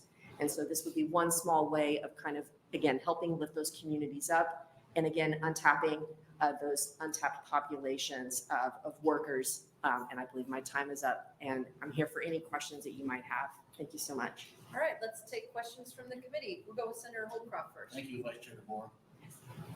I actually have a lot of questions. So is this, first of all, is it administered in prison? Yes. Is it, you have instructors or is it just is some kind of a test or certification? It is a test. It's actually 3 tests. There are 3 skill areas: applied documents, workplace documents, applied math, and graphic literacy. Your score across those 3 assessments qualifies you for the credential and for different levels of the credential. So you do better, you get a higher level of the credential. And depending on the correctional institution, they can be administered securely, sometimes in a paper pencil manner, sometimes at an educational center that might be beyond the walls. Okay, I think I might have even taken this at Metro Community College. I mean, is it recognized Yes. across the various educational places? So would we foresee doing this at all the correction centers? You could. I believe the bill allows for that. And I believe that the senator has, I think, an idea for, the state pen primarily like being I would say the first location for the testing to occur, but I believe the bill allows for any institution to implement. Well, it looks like the fiscal bill calls for 3 laptops and it looked like, let's see, well, it says 4 employment specialists and 1 correction program manager. Is that, this may be a question for Senator Bosn when she closes. Yeah. But I just wondering where those people would be. Thank you. Thank you, Vice Chair DeBoer. I'm finished with my question. Thank you, Senator Holcroft. Senator Ibach. Thank you, Vice Chair. I'm looking over some of your literature here, and this is kind of my wheelhouse because I've done some other workforce type bills, sponsored some bills this year. And this really kind of speaks to some of the priorities that I've had with some of these projects as well. In your literature, you say, or it says that training apprenticeships and economic development programs. Can you kind of speak to Senator Holcroft's investment portion versus the economic impact that might be the trade out, or how this program might affect or impact economic development in communities? No, it's a very good question. So that community initiative that I was referring to, it is something that is actually the initiative itself and the credential that is a part of this pilot program is something that site selectors nationally include in their state-of-the-state rankings for site selection, which means if a multinational company or a large employer wants to relocate or expand in a state, there's only, I think, 5 metrics that they're looking at when they're ranking states, and this credential is one of them. It's the only workforce metric that's included.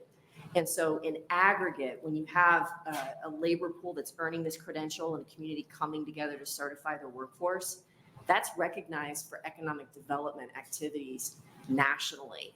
And so this is not something that just would be Nebraska. This is done in, I believe, 26 other states just in corrections. The community initiative is in over 31 states. And the product itself is already used by the Federal Bureau of Prisons as part of their early release program. So we do believe strongly that it's a best practice, but we also have the research to back up that it meaningfully impacts not just individuals, but communities and states. Very It's a good, great thank question. you. Thank you.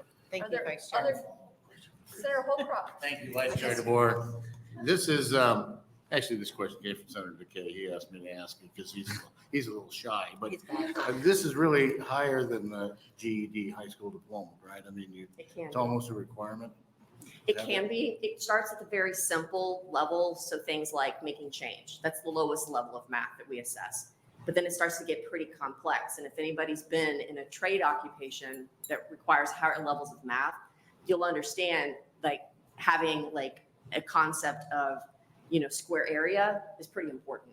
And so it goes from simple to very complex to the highest levels that would be required for the highest level of complexity needed in a job, short of a degree program. So if you're a doctor, I'm pretty sure that MD is going to be the best signal, but there's a foundational level of literacy and numeracy that you would need to even read the textbooks in that program. That's what we measure. Can you read the textbook? Can you do the math to even succeed in that training program? It's a great question. Looks like Senator Kay's come out of shell. I'm getting better. Would this apply as, these are like college level classes, would this apply toward an associate's degree or anything? Yes, I do believe that Metro is one of the institutions of post-secondary education in the country right now that is allowing this to count for college credit toward a degree-bearing program, specifically their, I believe, associate's programs. Thank you. Thank you, Senator Kay. Other questions? I do have one for you. Yes. Senator Blood and I have been discussing this over here, so it's, a collaborative question as well. On the handout that you gave us, it shows Nebraska as blue, and the key for that says there are 26 states with statewide or local use of work keys and the NCRC within adult and youth correctional facilities. So can you tell us where in Nebraska they're already using this? I believe through Metro that they have a partnership with local correctional institutions to use work keys as part of a larger package of education programming upon release, but that it is in coordination. So again, that would be a local effort in Nebraska. So how would that be different than what you're doing here? You're saying that the Department of Correctional Services would be putting it on themselves or would be responsible for this program themselves? It would be scaling, I believe, what I would consider to be a best practice in one community statewide within the state, but then also allowing those other communities or sites to maybe put their own flavor and type of programming on how it would be more effective for them. So if that answers the question. Yes, thank you. Are there other questions? Thank you so much for being here. Thank you very much for your time. All right, we'll have our next proponent.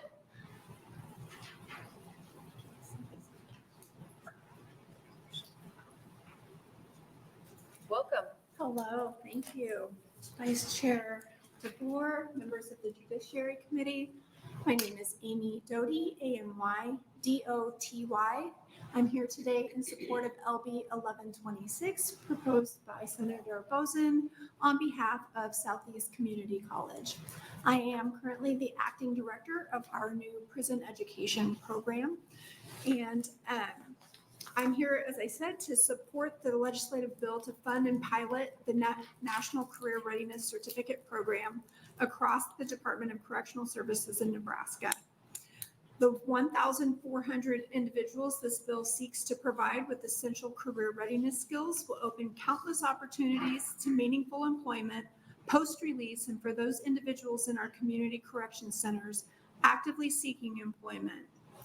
When these individuals are employed in competitive wage jobs, the likelihood of reoffending is significantly reduced.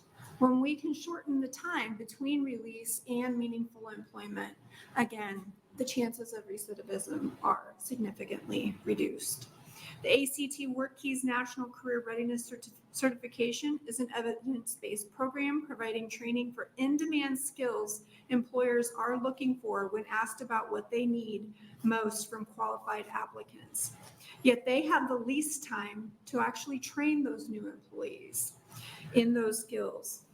In alignment with the Department of Correctional Services goals to reduce recidivism, increase reentry skills and programming, and enhance successful reintegration for the 90% of nearly 6,000 currently incarcerated individuals in state facilities in Nebraska who will, as Senator Bosn said, return to their communities in the next 3 years.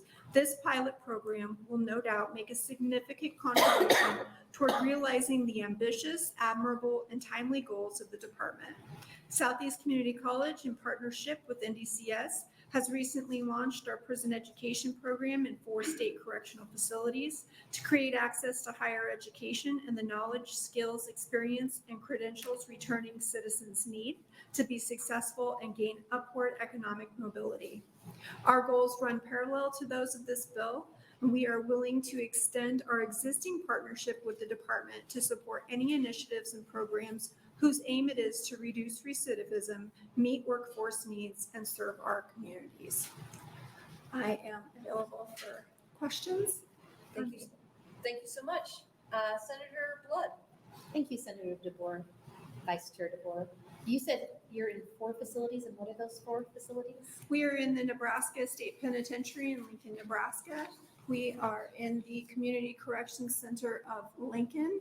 We are at the Nebraska Correctional Center for Women in York, and we are at the Reception and Treatment Center, Section 2, here in Lincoln, Nebraska. And we are also operating a satellite location at the Center for People where Community Corrections Lincoln residents come out for programming as well. When you say reception center, do you mean what was formerly known as the D&E? It used to be LCC, and D&E merged to become RTC, yes. When I worked there, it was LCC and D&E. Yeah, So yeah. I always have to clarify. Okay, so I'm confused by the previous description and the introduction of this. And so this may be a question for Senator Bosn, but you might know the answer. So we're expanding it to what if we pass this bill? Because I'm hearing that it already exists, and we want to expand it, make it more available. So is it to all facilities, or is it to for the people that have been released and are on parole? I'm a little confused about what we're trying to do with this $500,000. Yeah, I believe, of course, Senator Bosn can clarify in her closing remarks, but from the fiscal note, it appears that this is being proposed to be launched in 4 different facilities, as there's provisions for devices, technology, and then 4 full-time FTE, which would be full-time career. But it's already in the 4 facilities. That's where do you see where No. my connect is? Yes, so Southeast Community College is offering a 2-year academic transfer program. So a credit-bearing college-level associate's degree program in those 4 facilities, not the NCRC. Thank you. Thank you, Senator Blood. Other questions from the committee? I don't see any. Thank you so much for being here. Thank you. Next proponent. Welcome. Thank you. Vice Chair DeBoer, hello members. My name is Jasmine Harris, JASMINE HARRIS. I'm the Director of Public Policy and Advocacy at RISE. And we request that our testimony be included as part of the public hearing that shows RISE is in support of LB 1126. We'd like to thank Senator Bosn for introducing this bill that would focus on enhancing the workforce skill set of individuals who are incarcerated. And I can skip this whole paragraph because she had all these great testifiers. What we hear from many employers as we're working with people who are coming home from incarceration is that they can teach the hard skills, but what they need are for potential employees to have soft skills when they're hired. So with the NCRC assessment being given in the facilities through this pilot program, we can begin to see what other skills individuals may need assistance with to ensure they are successful in employment opportunities when they return home after incarceration. With that support, I would like for everyone to approach this pilot program knowing there are caveats to the success of individuals who receive this certification. One being it's just an assessment. So then after individuals find out where they are in these levels, what are we doing as far as programming to help them then bring those skill sets up? The NCRC was being offered through Heartland Workforce Solutions based in Omaha back in 2017. And there didn't seem to be as much traction in the recognition of the certification with employers here. So I decided to look on the NCRC website to see what employers in Nebraska recognize the certification. And there's a list of 382 employers, but two things stand out about this list to me. Many of the employers list multiple locations, which boosts the number of employers on the list. And it's outdated with some of the businesses that are closed, so we would need to make sure that's reflective of where we are today. And two, many of the employers on the list are not second chance employers or background friendly. If LB 1126 is adopted, I would like for there to be more thought put into how this is communicated to individuals receiving the certification, that this does not mean guaranteed employment with any of the recognized employers. I would also like to see more efforts towards working with business communities on why second chance employment is important for people returning home after incarceration and how they play a critical role in ensuring workforce development, public safety, and overall health and well-being for individuals returning after incarceration. As mentioned, ACT has the work-ready communities, and the state of Nebraska just signed on to the national initiative, Reentry 2030. Between these frameworks and initiatives, I hope we capitalize on the movement to improve outcomes for people coming home after incarceration. So RISE supports LB 1126 and asks that the committee members vote this bill to general file, understanding those caveats, and that the state of Nebraska works to ensure progress in the area of employment for people with convictions. I'd be happy to answer any questions if you have. Thank you. Are there any questions for this testifier? I don't see any. Thank you so much. Next proponent. Welcome. Good afternoon. My name is Diane Good Collins, DIANEGOOD-COLLINS. I'm the director of the 180 Reentry Assistance Program at Metropolitan Community College, and I'm here to testify on behalf of MCC's general support of LB 1126. Since February 2015, MCC has provided education, training, and transition support to over 9,635 people through 180 RAP, a multifaceted program providing service and support to the incarcerated and reentry populations. MCC's goal is to ensure the justice-involved community has enhanced access to training and workforce development to achieve their education and employment goals so they do not recidivate. In addition to education, MCC created the largest on-campus reentry center nationwide. MCC's reentry center houses an education center, job center, computer center, and pantry dedicated to providing transition support to the reentry population in Nebraska. We are considered national experts. In 2023, MCC's Reentry Job Center had 4,807 visits with a 99.8% employment rate of job seekers.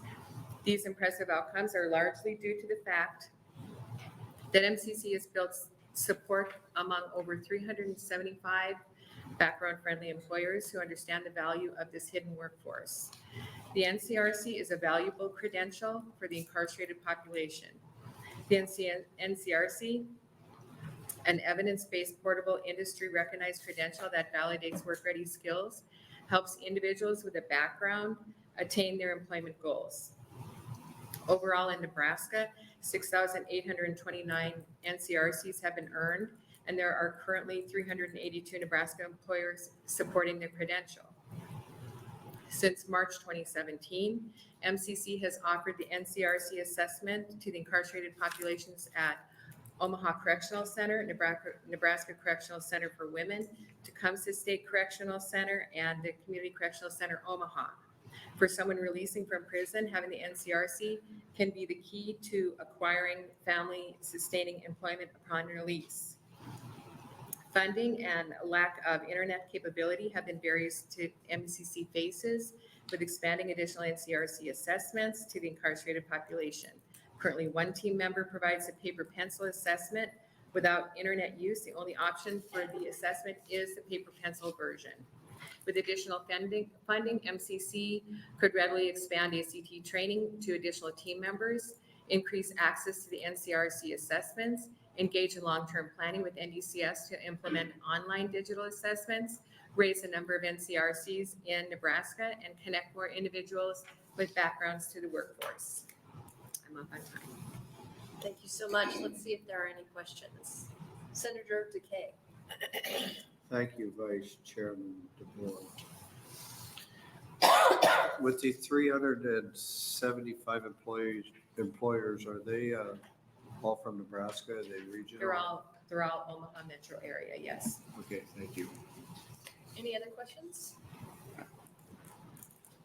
I don't see any. Thank you so much for being here.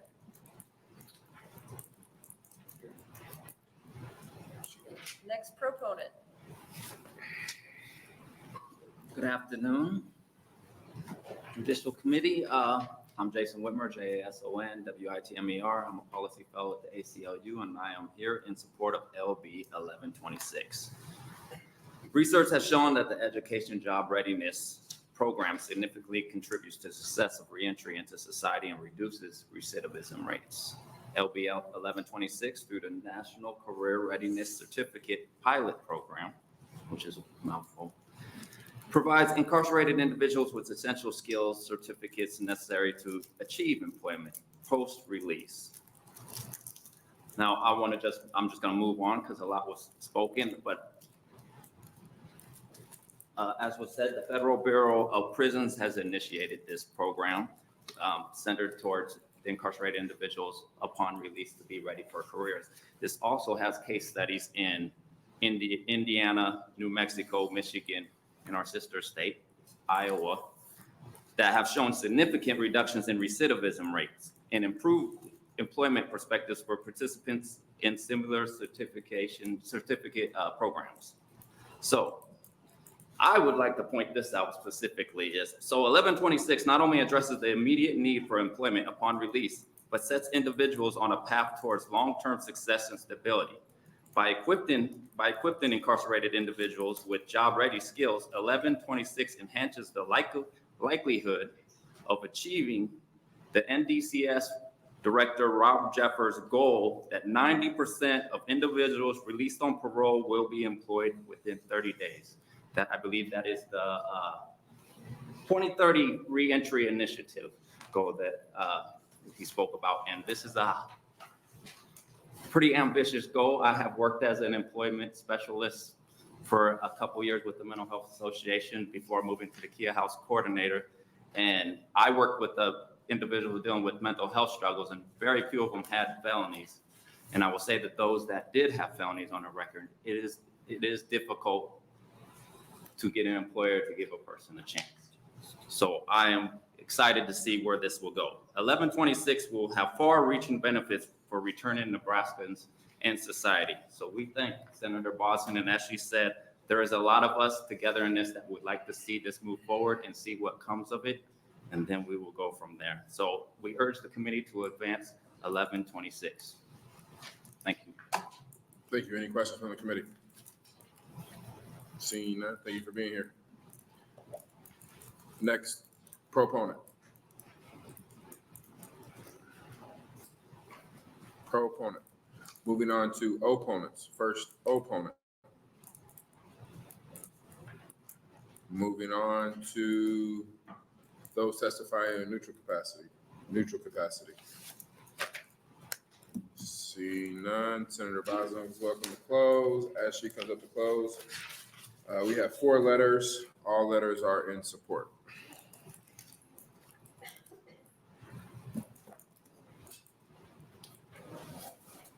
Thank you all. I appreciate your time today. I'm just going to go through a couple of things that came up through different people's testimony and try and answer some questions. But to back up a little bit, this started with a tour that I did in Omaha with Diane for 180 RAP, and really evolved from there. I think some of you were even on that tour with me, and it was incredible to see the number of individuals that her program is working with, and the success of that program, both in the Omaha community, but also for reducing recidivism for the individuals that she works with. To answer Senator Blood's question about, is this a duplication? Are we already doing this? So what this program is the testing. Give them the test that allows an individual to say, here's where my skills are, here's where I need improvement. the SCC portion of this would be to say, here's the classes I'm taking to make myself improved in the areas I didn't do where I wanted to, or the classes I need to take to complete the degree in electrical work, or whatever the case may be for an individual who wants to pursue things. So step one would be to have this test that's nationally recognized, and then provide partnerships with the community colleges and others to allow individuals the opportunity to build on the skills that they already have. But I think Mary Lefebvre, however you pronounce it, started off with great. This starts with signaling to an inmate, you have skills. They are worthy skills. Let's build on them. And then it also signals to the employers, hey, this person is worthy of your investment. They've got this that they can bring to the table. Here's where we need to continue educating them. Let's take this and run with it. So one of the questions that was asked is, can we use this in all facilities? Certainly we can. This is a pilot program that I'm asking to start small and come back to you with great numbers and great successes, and hopefully myself or someone else will say, look what we did in this pilot program, we should expand and do it more. The example for that that I was provided was in Missouri. They started this in Missouri in 1 or 2 counties, expanded it, and at this point, it is in every county, over 100 counties, and I don't remember what the number is, but over 100 counties, and while 8 counties are still in the process of implementing it, all the others have it successfully implemented and recognized in those communities. So it's not just classes, it's not just a test, it's a partnership to build those 2 things together. I did forget to mention that this also included collaboration with Nebraska Chamber. They support this bill, and to answer the question or the concern that was raised by, I believe it was Ms. Harris when she testified about how do we make sure our employers know what this certificate is and recognize it as something significant. The Chamber is also going to work with us towards getting employers the information to know more about what this certificate means, where it's being recognized in sister states and other states, and how we can use it here for those purposes. So I think I answered everybody's questions. I appreciate all of your time. I certainly hope that everyone will support this bill, and I'm happy to answer any questions. Any questions? Senator Pocock. Thank you, Chairman Wayne. It's a pilot program. So what are your thoughts? I mean, we're going to hire 5 people, and where are they going to work, and exactly how is this pilot program going to get going? Well, this provides the actual boots on the ground ability of how it would work. I don't know the answer to your question, but it essentially grants us the authority to even get the program started, to make the contract with ACT to provide the testing in the facilities. Okay, thank you. Any other questions? Seeing none, thank you for being here. Thank you.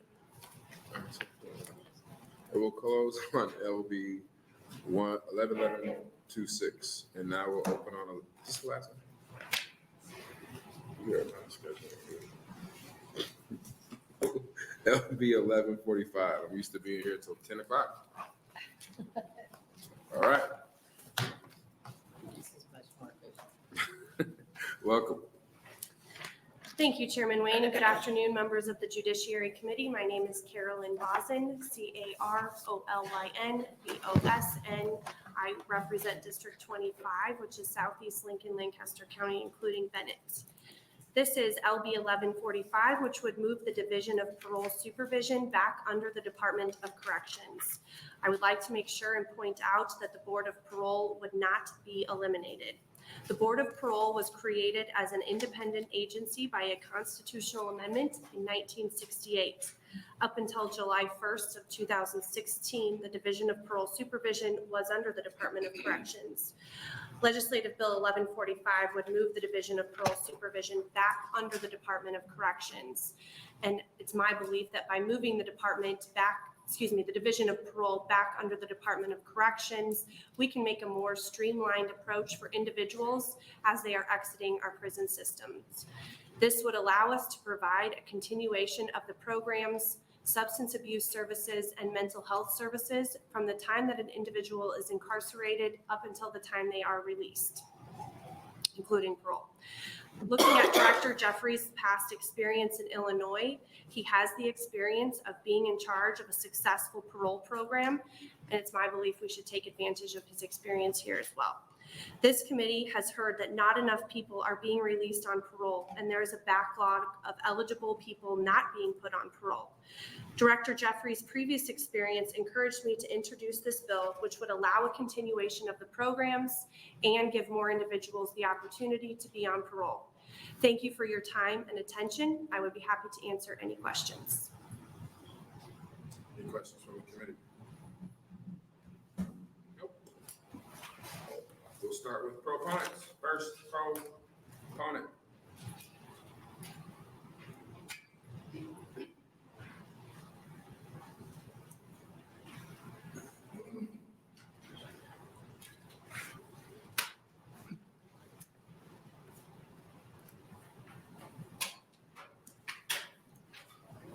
Welcome, sir. Good afternoon, sir.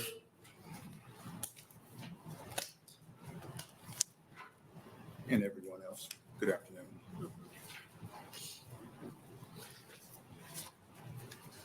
I have an opening testimony. Thank you, Chairperson Wayne and members of the Judiciary Committee. My name is Rob Jeffries, R-O-B-J-E-F-F-R-E-Y-S. I am the Director of the Nebraska Department of Correctional Services, and I'm here today to testify on the support of LB 1145. I am testifying on my personal experience working with corrections departments in other states and how the relationship between corrections and community supervision impacted those roles. In both Ohio and Illinois, the correctional department oversaw parole services, which also included in Ohio where they oversaw the parole board. One objective in these roles was to align the services provided during incarceration with services provided during community supervision. For example, providing providing substance abuse services across different points of the criminal justice system. Increased continuity help provide a consistent experience for incarcerated individuals as they may make their way through the criminal justice system. In addition, an additional goal in these roles was to synchronize corrections and supervision to improve reentry outcomes. In my previous roles, I used data for supervision to inform the department's practices and be responsive to what was and was not working. When I was the director of Illinois Department of Correction, I was able to reduce the population by 24%. I reduced the number of individuals on supervision by 25%, which subsequently concluded to recidivism rate reduction by 2%. Similar proposals have been passed in Missouri in 2018 and in Iowa in 2023. Iowa's transition included a review of the community supervision structures across the nation. Based on the data that's provided across the other states, this has been a good practice to show the reduction in recidivism rate throughout. Any questions from the committee? Seeing none. Thank you for being here again.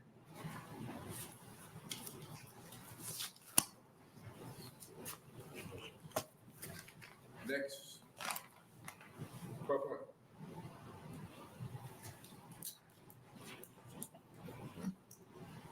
Any other proponent? Any opponent?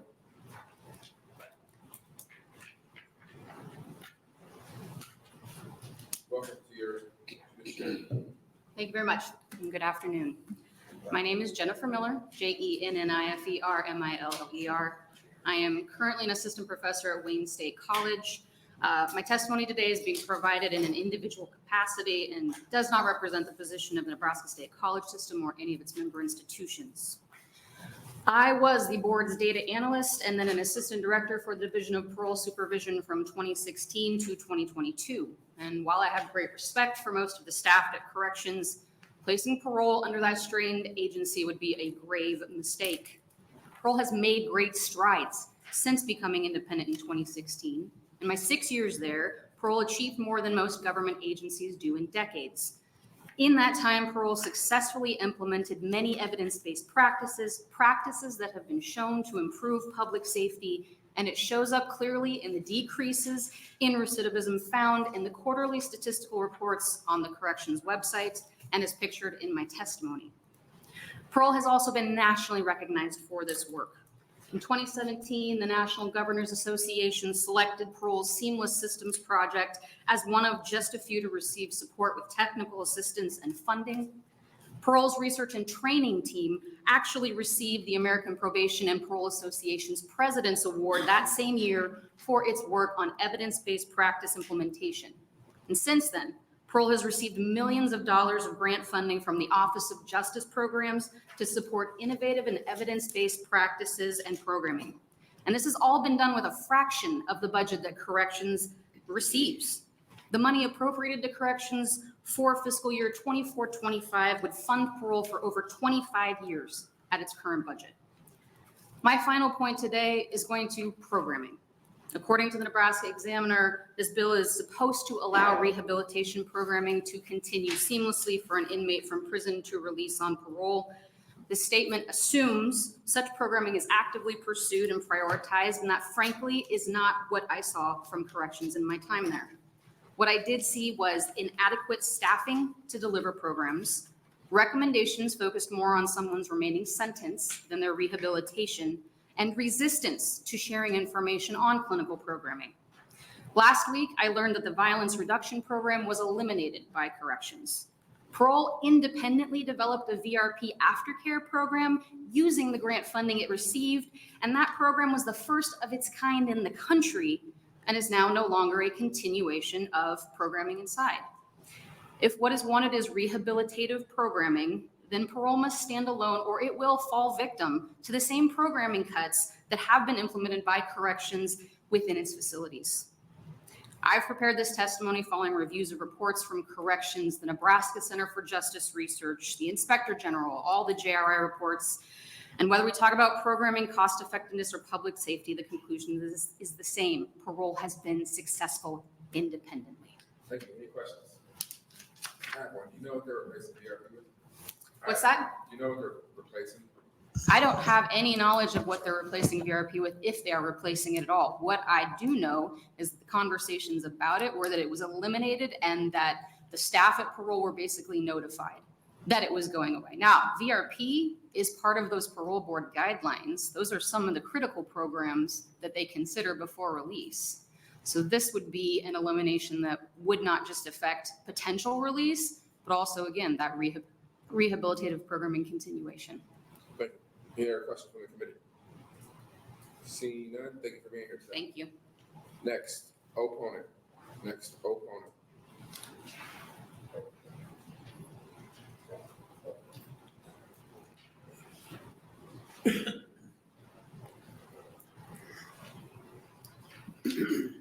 Hi, my name's Shane Riley. Spelled SHANEREILLY. I currently am the director of the 50th Street Landing Program in Omaha. I want to thank you for allowing me this time to come to share my story and what we do with the committee. I'm an alcoholic and I'm a drug addict. My inmate numbers are 48091, 72561, and 77994. This does not include the period of incarceration that I had in the state of Iowa, nor does it include the period of incarceration that I had in the Federal Bureau of Prisons. Today, I have a different life. Today, I have an associate's degree. I'm sorry. Take your time. Today, I have an associate's degree with honors from Metro Tech Community College in drug and alcohol counseling. I have a bachelor's degree with honors in behavioral science from Bellevue University. I am currently close to completion of a master's degree in mental health and wellness from Grand Canyon University. I've worked at both Centerpoint, Campus for Hope, and the Stevens Center. Currently, as I stated, run a transitional living house for men coming out of prison called 50th Street Landing. And that's why I'm so emotional. I'm sorry. But I know what these guys need and I know the help. And I know what it takes coming out. And I know what it's like being on parole and coming out. And when the parole ran the Department of Parole, and the Department of Corrections ran the Department of Parole, I had no help, and I still suffer the consequences of that to this day. Some of my kids still won't talk to me, you know? I mean, it's been years, and I've accomplished a lot of things.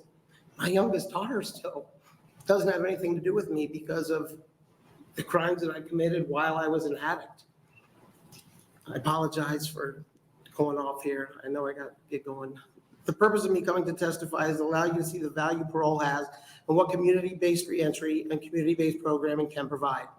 None of these things were available when I came out of parole. All of my incarcerations happened when the Department of Corrections was in charge of the Department of Parole. I never received any help when I was released. I was just sent back to prison each and every time. Every time I would get out of prison, I would tell myself it's going to be different this time. I know what it takes. I'm going to be able to do it. I know the changes I need to make to be a productive member of society. And every time I would get out, and within a month, I would start using drugs and alcohol again. I would get a dirty UA and I would be back in prison. I think it is worth noting that on every one of those prison numbers I mentioned to you, I also have a violation and was sent back to prison each and every time by the Department of Corrections or parole. You see, wanting did not help me to do better. I have to do better. Wanting could not help me stay sober. I had to have tools in order to stay sober. Guys don't wake up in the morning and say, I'm going to go rob a bank. They say, I need a fix, and I'm going to go rob a bank. I need you to wrap up here. The alcoholic, excuse me? So I need you to wrap up here, red lights on. Okay. Well, I'm really sorry that I got emotional, and I'd like to just finish this page if I could. I don't allow that, but I'm sure somebody will ask a question. Yes, ma'am. I'm sorry. Go ahead, Senator Black. Thank you, Chair Wayne. I'm not going to ask you to read that page, but I'm going to ask you a question. Yes. What would you say was the turning point for you that was here's the help, I accept the help? What finally spoke to you? If we don't deal with addiction at the level of addiction, I was ready to receive help for my addiction. You know, I was hit straight in the face with my addiction, and I was ready to receive help for my addiction. Since I've received help for my addiction, I haven't had a speeding ticket. Okay, so I'm trying to really define this, Okay. okay? So you're telling me that you were ready for help. You're not telling me what that help was. The help was, I was actually in county jail, and the bill that you guys passed in, I don't know, 2016 or something, I was in county jail. I had gotten out of prison, and I didn't make it again. You know, my last prison number is 2013, and I failed again. And I went to county jail, and someone gave me an opportunity, and they worked with me. And I went to the Arch, which is very similar to the program I run now. And I took what they had to offer, and I've continued to run with it to this day. You know, the guys sitting behind me have all come here. They're all men that have failed under the old system. Yet today they're succeeding and succeeding great. Right before I came up, I asked one of them, what'd you make last year? He said, well, since May, I made 51,000. The other one, 61,000, right? These guys are all guys that under the old system would have been sent back. Right. What was your drug of choice? Whatever you put in front of me, Fair enough. you know? Senator DeBoer. Thank you. So, as I understand it, the idea is to move parole. I don't necessarily know that they would change anything about parole, but I don't know that. So, is your concern that we weren't doing parole right those first times, or is there something specific to housing it with corrections that you think would make us unable to do parole right? It's been my experience from my life when I was under the system and I was a part of the system. When I came out on parole, I did not receive any help. Never, never once. You know, I would get a dirty UA, I would be sent back to prison. That's what would happen to me. Today, I can only speak, I haven't been on parole since they changed. You know, I changed my life and I've accomplished a lot of good things. But today, I know what they do. I know what parole does today. I work with parole. And we have great success. I think it was 108 men have come through my program in the past 2 years. 78 of them are succeeding. That's a huge number. So you're basically saying to us, look, I know it didn't work before. I know it does. I know work it does now. work now. Don't mess with the good thing. Yeah, my grandmother used to tell me all the time, Shane, if it's not broke, why are you trying to fix it?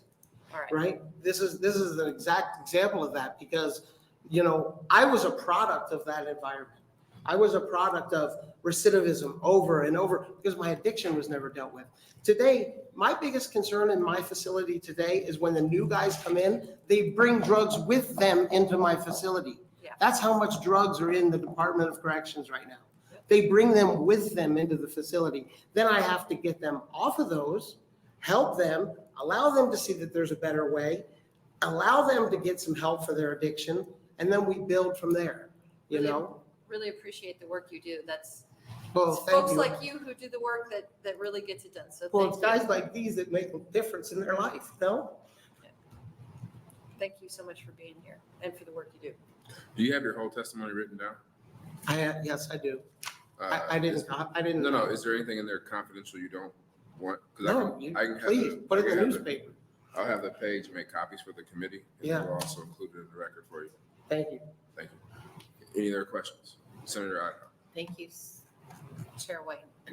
My question is brief, and it kind of feeds off of Senator DeBoer because she asks questions much more eloquently than I do. But do you feel like any of the past issues may have been because of the leadership in corrections in the past?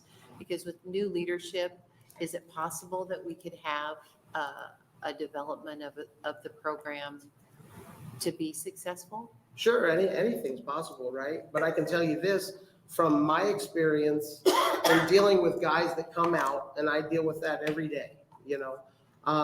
There's way more drugs in prison today than there was when I was in prison.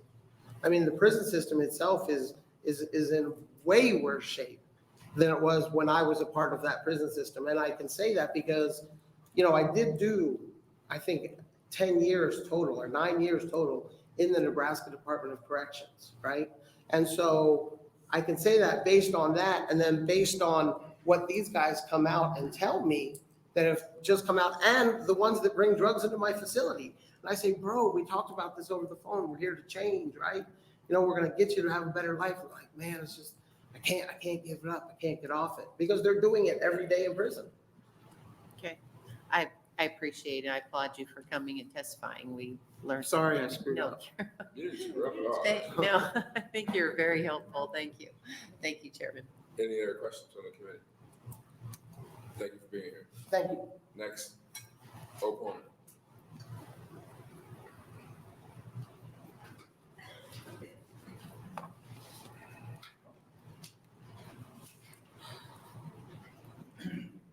Hi, thank you for allowing me to be here today.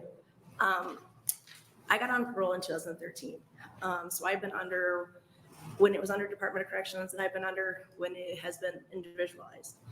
I can tell you when I got released in 2013, from being from a state that I'm not even from, no family, no friends here, just here you go, you're released. Got out with some mental health meds of, hey, here's 30 days supply. You know, talk to my parole officer. I'm like, hey, how do I continue to do this? I can't get into state assistance because I'm a drug felon, so I'm banned. And got told basically our hands are tied. It's like you kind of got to figure it out yourself. And so what do? I took myself off, self-medicated because that's what I knew. Violated my parole, went back for about 6 months, came back out. Talked to my parole officer again. Hey, what can I do? Well, this is what your parole plan says. This is what you have to do. Can I get any kind of help? Basically got told no. 2016, when it went individualized, I could go to my parole officer and say, hey, I need some kind of assistance. Hey, today I'm not feeling well. Hey, is there any way I can maybe get back into some mental health counseling? And got told, let me look for resources. And that was a surprise for me. Like, wow, like you're willing to help me now. Well, my hands are no longer tied. I felt like when they were under the Department of Corrections, they were limited on resources, limited on information they could give us as parolees, limited on things that they could do. They had to go by their booklet that says, this is what you're supposed to do. This is what you're supposed to do. This is what you're supposed to do. When they went individualized, it was the book is closed. Let me help you. Let me do this. I have been on parole since 2018.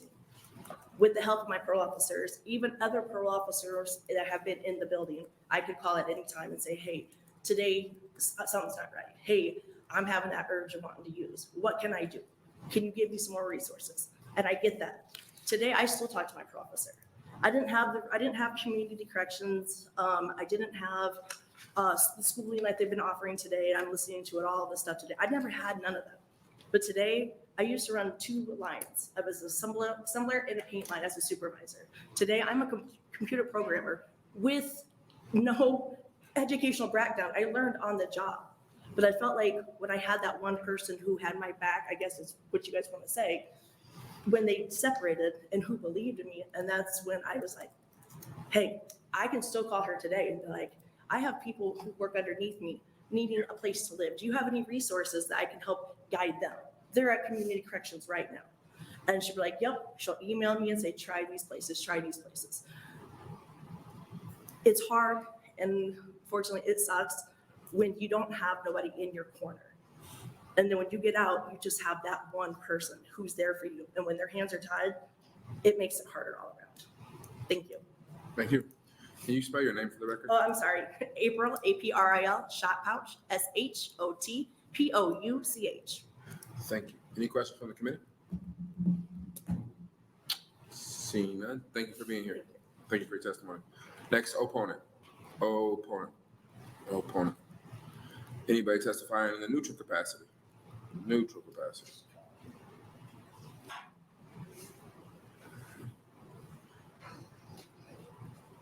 Welcome. This is the first time you've been here this year? Yes. Oh, we gotta get some more bills to get you over here. Well, welcome. Thank you, sir.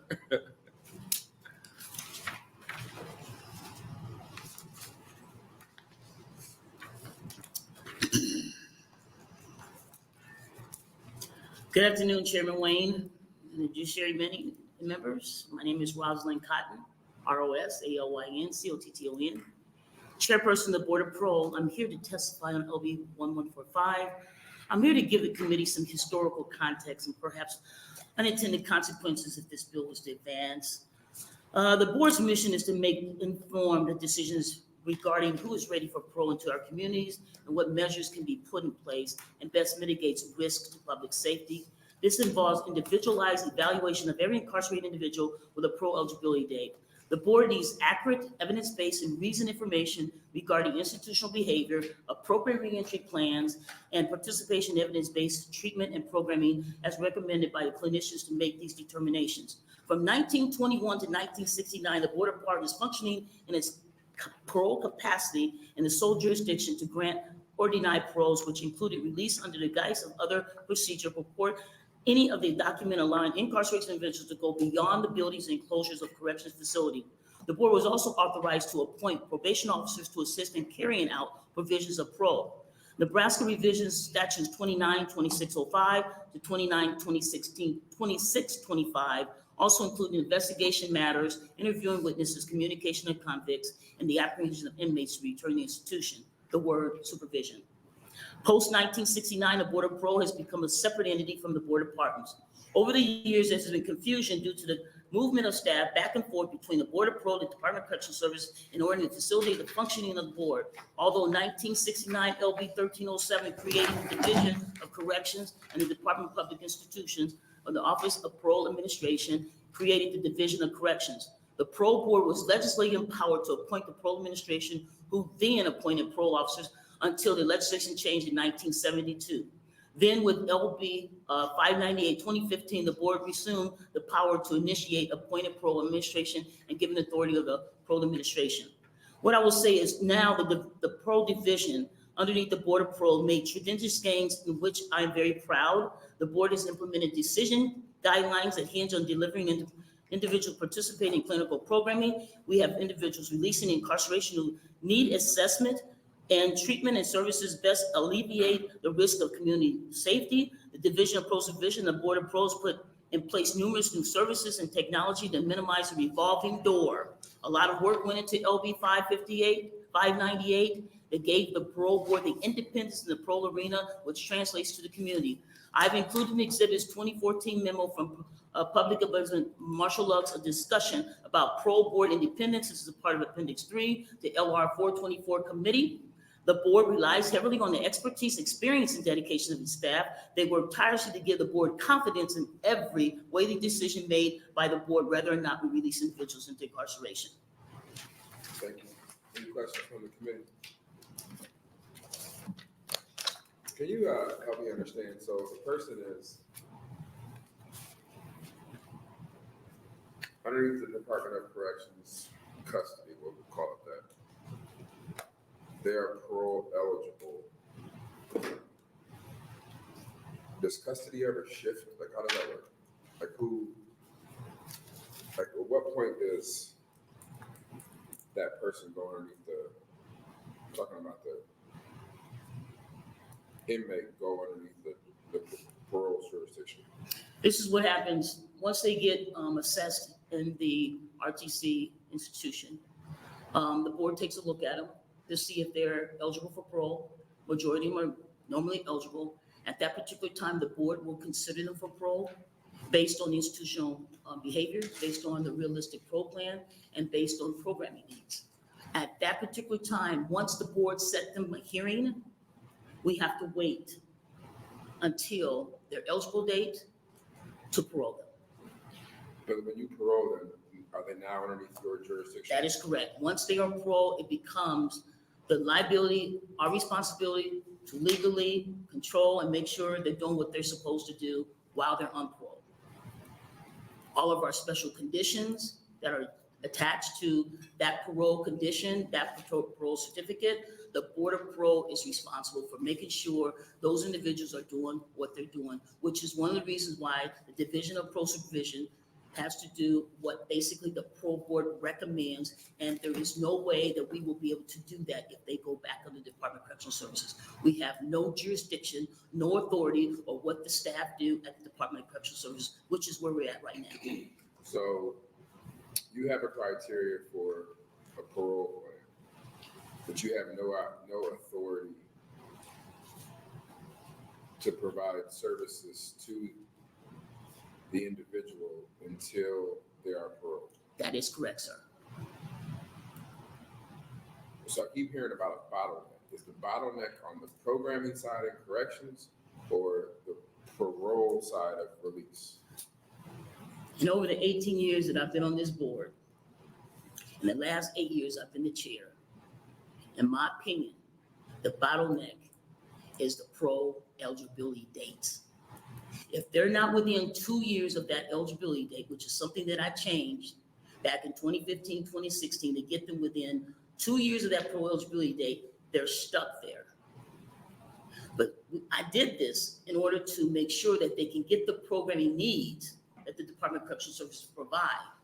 But once they are between that time and the time that perhaps they can transition to work release, they are still there. One of the other things that I'm starting to see here lately is that we're having a lot of individuals waive their parole hearings. Why? Because they do not want to follow the conditions of parole today. Because the conditions of parole yesterday, when I was a parole officer, basically stated, you know what can we do? We have no service delivery. We didn't have the things that we have today. So what happened is if they violated, we just arrested them and placed them back in custody. So the revocation rate was a lot higher then than it is today. Since the division has taken over, we have literally trended down in revocation, and success rate has gone up. And I have to really say that's just based on the fact that now we can provide those community services in the community. I have to continue to say this. Corrections is prison, prison is corrections. Community supervision is parole. You can't have both of them all under one institution because that is the message that is being sent to these individuals. We're in prison. When are we going to get out? What is it that we have to do to get out? And that's very confusing to them. So when they do get out on parole, at least we have the services already ready to make sure that they get what they need. So that is something that continues to bother me as a former parole officer and the chair of this parole board. I wish there was more we can do to parole individuals, but our hands are tied. So, follow up on that. So the are people, you don't have to give me exact numbers, but are the majority of people being turned away because they haven't got the programming from corrections?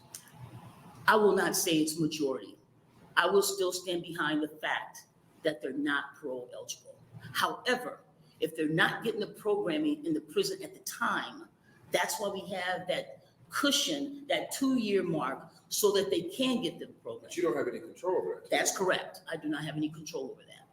So then how many people in that 2-year mark after 2 years are deemed not parole eligible because they haven't got the programming done? Very few.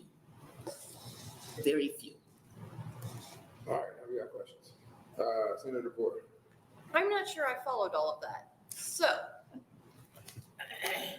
he asked you what the bottleneck was. You said they're not parole eligible. That's correct. That means they're not within their, say for instance, if you have an eligibility date of 2026, within that 2-year mark, So in 24. in 2024, we set them a hearing for February of 2026. Okay. So between 2024 now and 2026, they have that time to complete their programming. Okay. So the bottleneck is we can't get them out Okay. because they're not eligible. No, I don't get that. I don't either. That's fine. Okay. Well, I want to help you. Okay. That's why I'm here today. Okay. 2026 parole eligibility date. 2024, you meet with them. So they have the parole eligibility date of 2026. What happens between when you meet with them and 2026 that when you get to that meeting, now they're not parole eligible? No, that's when they get paroled in 2026 because that's their eligibility date. Statutorily, we cannot, the Board of Parole I get cannot that. release them. So are you saying, so I think what you're trying to say is at 2026, why are people being denied parole? yeah, I mean, that's part of it. Okay, so in 2026, if you think they're still being denied parole, that could be either they're not ready because of the programming, or they've been removed from community for whatever class 1s, or the fact that they're no longer interested in parole. Institutional behavior in 2026. So then the first one, not eligible for parole, what's that percentage? Is that what you're trying to? You go ahead and ask questions, then I'll ask questions. Oh, you go ahead. I was trying to, you were piggybacking off a question. I want to make sure I understand my own question, so I apologize. Go ahead. No, you I finish. don't have anything else to do. I think the pro eligibility date of 2026, that day that they're supposed to walk out the door and they're not able to, has an effect on their institutional behavior, or perhaps the fact that they don't want parole. Why are they not walking out the door in 2026? If it's April 1st, 2026, why are they not walking out the door? Because one, it could be their institutional behavior, so they'll They're eventually no walk longer, out the door. so they're no longer eligible on April 1st because they've lost good time? Possibly, it could be that, it could be the fact that they're not interested in parole, it could be the fact that they are not readiness and do not have a realistic parole plan, it could be any of that. However, they will walk out the door at some time, but that's not February 1st of 2026. So generally, my question is, we have all these folks in our correction system that are parole eligible that are still in there. Are you telling me that they're still in there because either A, they're not interested, or B, they don't have a good plan, or C, they didn't get the programming? Or D, institutional behavior. And it's unfortunate. Challenge that all the time. Why don't you want parole? Why aren't you doing your programming? And why are you getting the misconduct reports and being placed in restricted housing? Okay, thank you. Senator Hoko. Thank you, Chair Wayne. And I think we've hit on this, but the 2 years before parole eligibility is when you conduct what it's called parole review with the inmate. And then you kind of lay it out for them at that point this is what you need to do in the next couple of years to be eligible for parole. Is that? That is pretty correct, much it? Senator. It's called an informal interview because statutorily we have to see them on an annual basis. So between 2024 and then in 2025, we'll see them on an informal interview and we'll discuss a realistic parole plan, their institutional behavior, and if they've completed all their programming. Thank you. So in 2026, they're ready to go. Who creates the realistic parole program? That starts with reentry. What starts with what? Reentry. So who's that? That's the Department of Correctional Services. So so if they don't have a realistic parole plan, that falls on the Department of Corrections. That's correct. That starts with reentry. If they don't Exactly. have programming done, that falls on the Department of Corrections. That is And I am correct. assuming this person wants to do this, like wants to be parole, okay? So I'm assuming that. Yes. So then what percentages are those two categories? Without data, I would probably say more people who are not realistic already with a parole plan. Have you surveyed that? Do you say the reason you're not ready is because of department not providing resources to get it done, or because you're not eligible? Or No, are we just- because they have not had a realistic parole plan to submit to the board for us to be able to parole them to that plan. They can't submit a realistic parole plan if they don't have programming to get the classes done and to set that up, right? That's separate. That's a whole separate entity. If they have a realistic parole plan, we keep these people on parole status and hearing status. The problem is that time frame, they get all that done, then the next time we see them, we'll parole them. And what's the next turnaround on that? Usually 60 days. And that depends on if it's a program that's take longer, then we'll defer them longer. But if it's just a realistic program, it's 60 days. And we'll defer that hearing so they can come up with a realistic program. So if I'm understanding this right, you have no control of who comes to your door. That's correct, unless they're ready to parole. Okay. I hope I'm making sense. No, it makes sense, but yes. Senator DeBoer. What is a realistic parole plan? Let me give you an example. If you have 3 drug intox while you're in prison, you've been assessed for intensive outpatient treatment, in my opinion, and I'm not a clinician, but I would like you to parole to a structured living facility that has to be designed and has to be worked up through reentry. Once that plan has been established, the parole officers investigate that plan.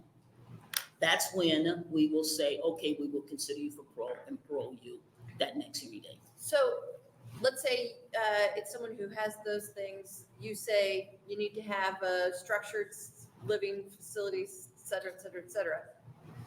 There's no structured living facility available, so you don't parole them? We don't parole, we keep them on hearing status until a program plan has been developed. So And that usually takes place, it's just timing, because So if I've done all the stuff I'm supposed to do, but there's not a spot for me, so I don't get paroled because someone has not provided a spot for me. Is that correct? that's correct. It's called parole pending approval of your parole plan that you may have just submitted. It's now within the time of the hearing, so you're paroled effective this. So how realistic, so if I'm being told, here's my realistic parole plan, and I'm like, yeah, I got a realistic parole plan, I'm gonna do the things and I do my things, and I come to you and you say, there's no house to receive you, therefore no parole, like, I can understand how a person would be pretty upset by that because you told me it was a realistic plan, but it turns out it wasn't a realistic plan because there is nobody to receive me. Do you see how that might? I do see that, Senator, but here's the deal. They're parole pending the resident's approval. What's happening here is that we don't have enough housing to parole individuals right to that facility. And even if we did, it still has to be investigated. It still has to be the realistic fit for that individual, What has to be investigated? Sorry, I didn't get the the pronoun. residents. So the residence has to like, you can't just say there's a number of houses that could be open to you. It's one slot opens up and then you go and you see, can you pre-approve these people? So you say, Yes, if yes. these 12 houses open, then Yes, Senator, it is approved pending parole approval, making sure that that resident is ready for them to go to that day. We can't just let them out and not know where they're going. right. So that's why it's called parole pending approval of that residence. So they're paroled. So they're gonna parole, They're but they paroled. can't get out because you need them to have a slot at Senator Bosn's halfway house. That's correct. And Senator Bosn's halfway house doesn't have any spots open, That is correct. so they can't get out.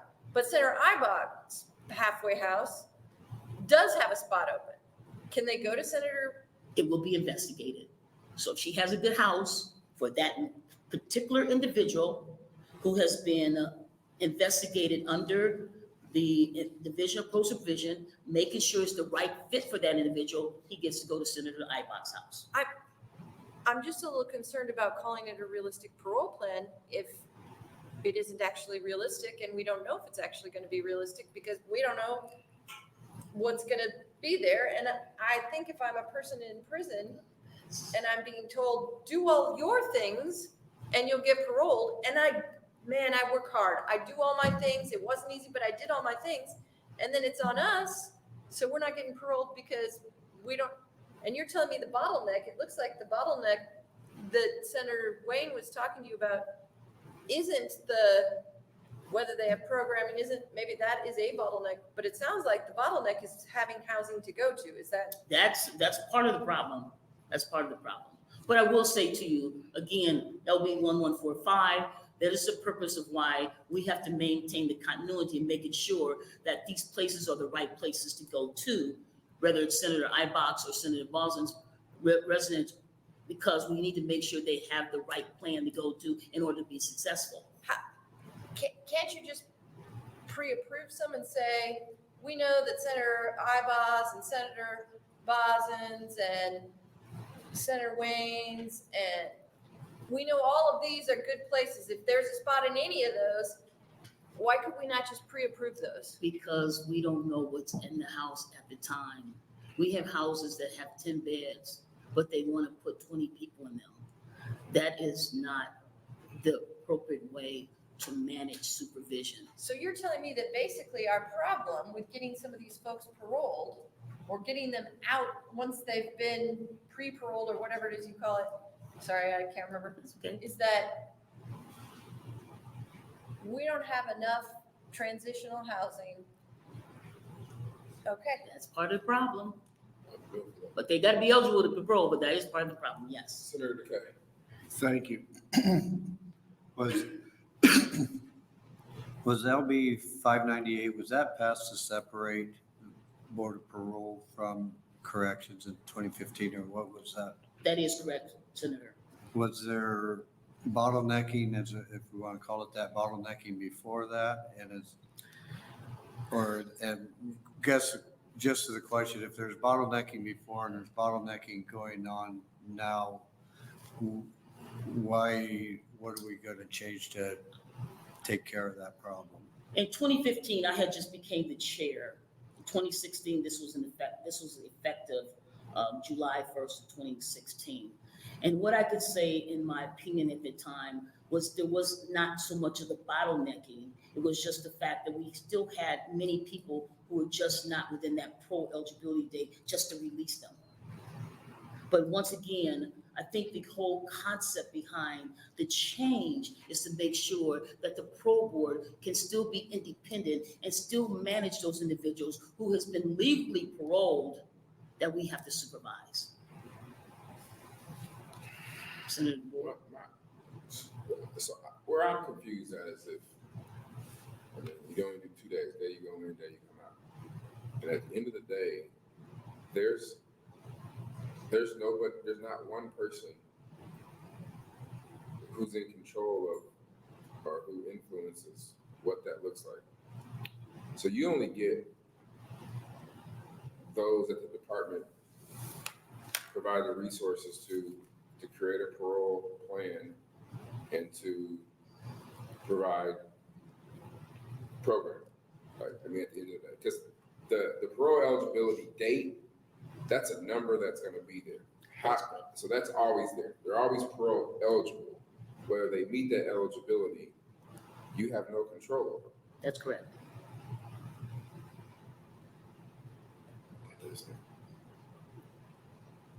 Theoretically, the Department of Corrections, underneath their classifications of community services, they could run transitional housing for the people who are deemed community classification.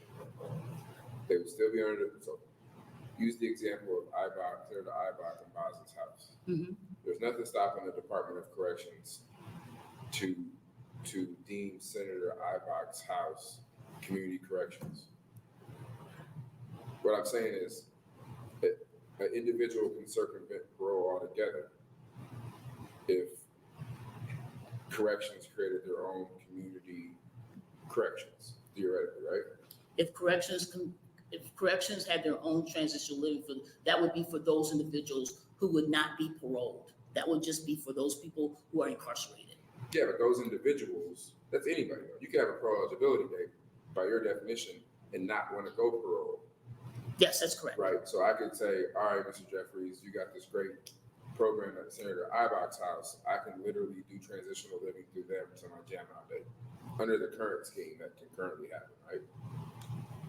If that's what corrections classification system is set up to do, I wouldn't be familiar with that because I'm on the parole side. But if they're looking to transition from corrections to a transition facility, then that would be corrections piece. The board wouldn't have anything to do with that. So my concern is that our correction system to parole system is like our school system, where this principal is like, all right, I'm done.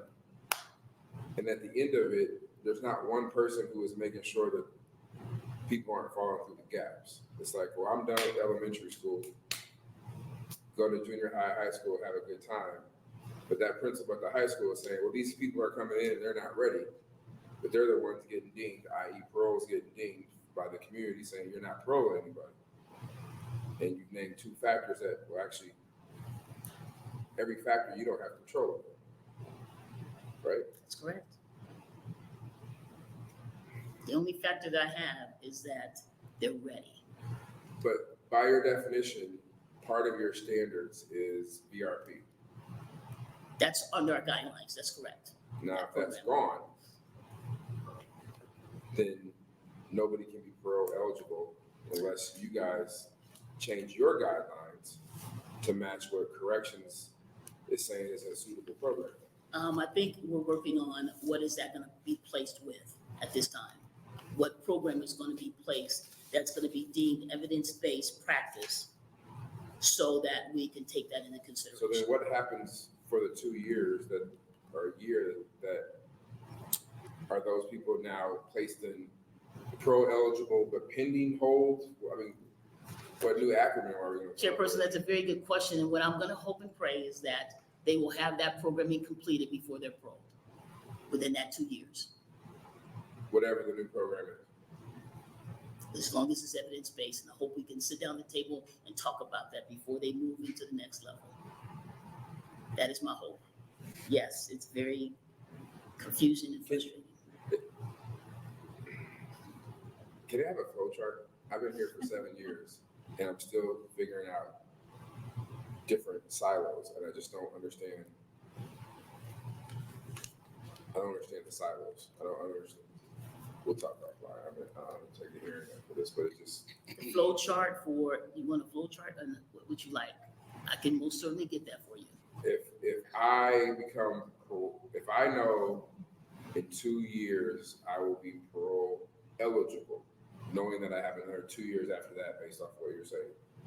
I don't, how do I get there?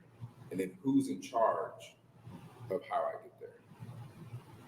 The Board of Parole you will walk out the door once everything is complete and you're eligible to walk out the door. No, I understand what you're saying, but you meet with them 2 years prior and say, here goes your plan. All right, go execute. But you have no control over that. And honestly, to some extent, the inmate doesn't either, if they can't get the programming and they can't get what you deem parole-ready plan. That's correct.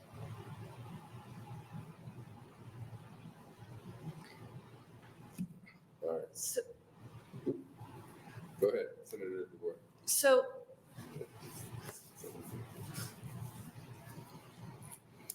I think what Senator Wayne is asking, and I also would be interested in, is let's talk about all the bottlenecks. So there's a number, that parole eligibility number is a number, and that number is known when they first go into prison. So that number is there. And that's a fixed thing, it doesn't change. So if you could, it would be super helpful for me to know sort of all of the pitfalls that could happen from there on, right? So you could just have pitfall number 1, person screws up, fine.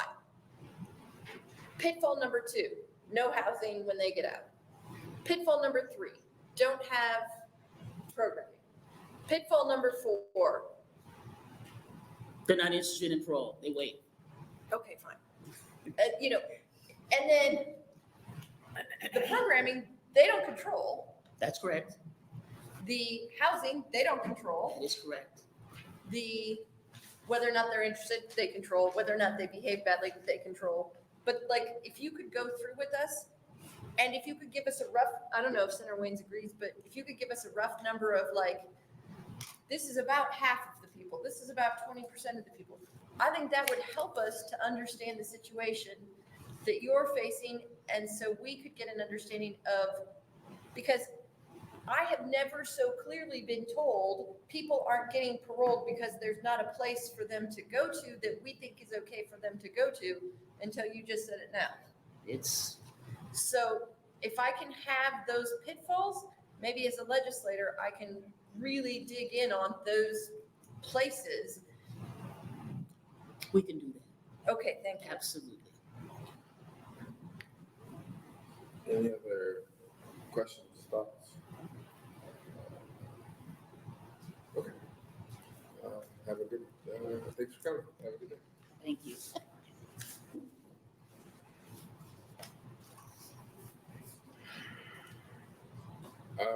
Next, neutral testifier. Seeing none. Senator Bosn is coming up for closing.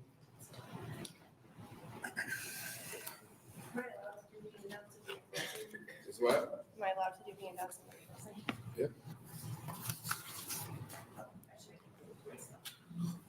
I'm sorry, no problem. Okay. So, for purposes of the clean record, I want to explain, I went to and participated in a lot of parole hearings over the summer. Rosalind Cotton does a phenomenal job, and this was definitely not a bill designed to get rid of her or anyone else on the board. So the purpose of this bill is to put the Board of Parole under the direction of the Department of Corrections. And I would ask all of you to understand that the reason that I am asking to do that is because of all the questions you just asked. All that, she didn't do this, he didn't do that, we don't have the programming, we don't have the bed availability. Now you have to wait 6 months when we can have the ability to have an individual know from day one what their expectations are.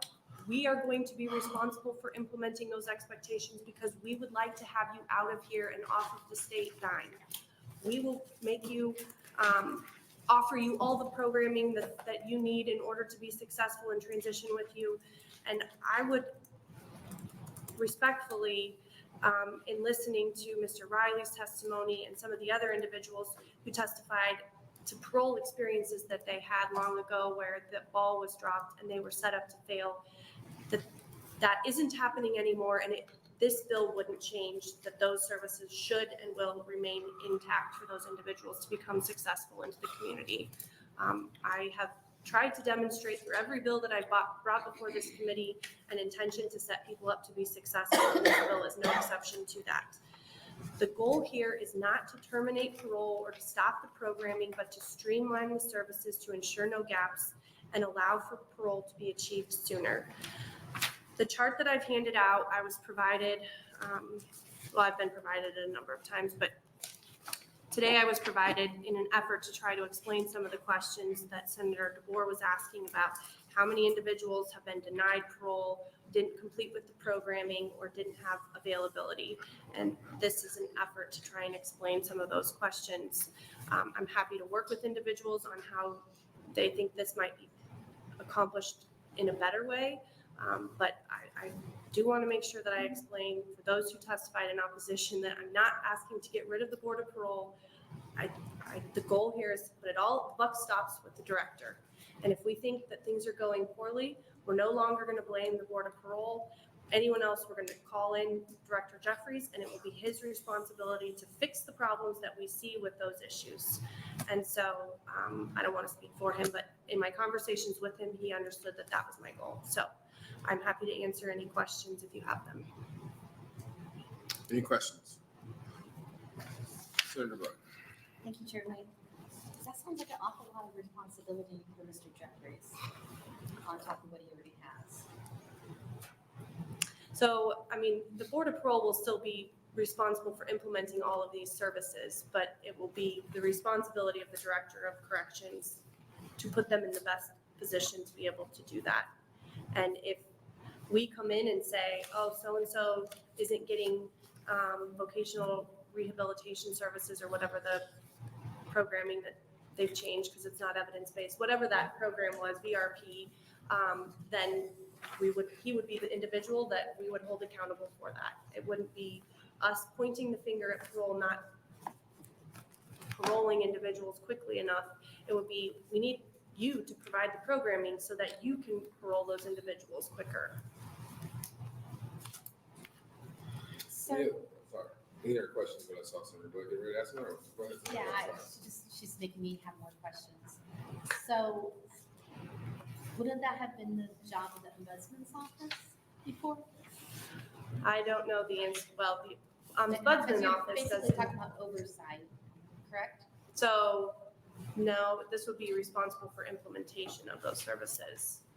Whereas my understanding of the ombudsman office is separate in that they do investigations of concerns that individuals who are incarcerated have.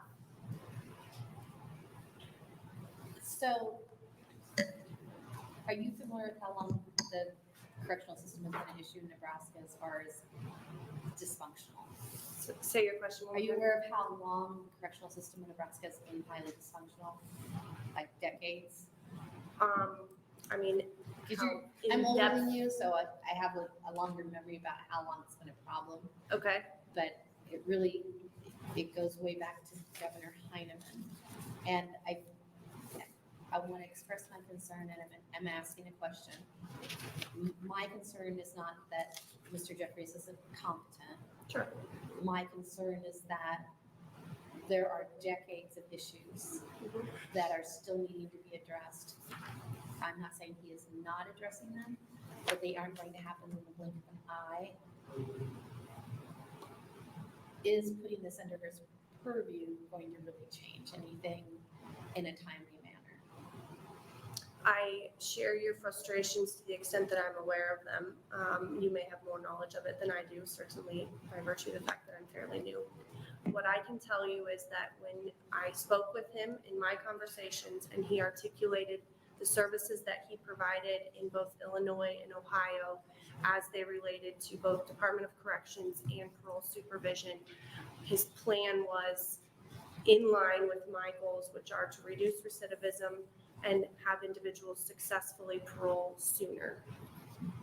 And So those are my two goals, and I thought this is a good opportunity to try to pursue those goals. Can those goals not be achieved without having him do his purview?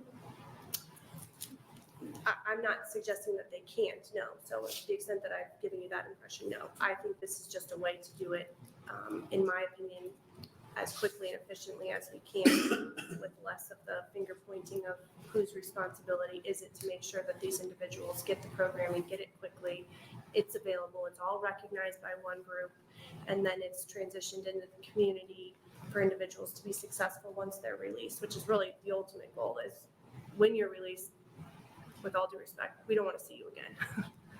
No, absolutely. That's one day they're going to be our neighbors. We want them to be prepared. I agree with that completely. I think if I chat to them before about more of this tomorrow, so. Happy to do that. Yep.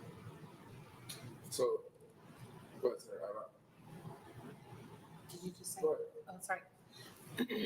So I'm looking at Director Jeffrey's testimony and looking at some of these percentages where he was able to be successful in Illinois and Ohio. And I'm just curious, and if you're looking at his reentry program and some of his goals that he set out, are you confident that under these guidelines and these, with his history and with his goals that he set forth, that this is a piece of that to help the whole system be more successful? I am very confident. Okay, thank you. I have a question. So constitutionally, there is a parole board. Say that one more time. So constitutionally, there is a parole board. Yes. Our constitution has to be that. So play devil's advocate, why not put corrections underneath the parole board? That way we have one agency in our constitution that is watching start to finish. I wasn't prepared to answer that question. I'd have to give it some thought, but I can do that and get back to you on it. No, and yeah, please do, because I'm curious, because it solves all the problems that you were just saying about finger pointing and everything else.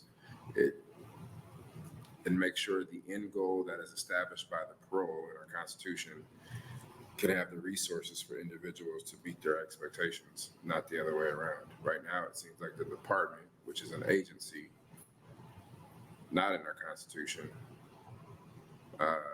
is dictating what the second house has said should be the people overseeing the end goal, not the other way around. Literally, like the inmates running the asylum. It's the people on the inside, while the parole board is just sitting here saying, well, I'll get what I get and hopefully I can make a decision. Why not put them in charge all the way from the top down? So that would be my question, but I understand you might not be prepared for that. So I'll wait for your answer. Any other questions from the committee?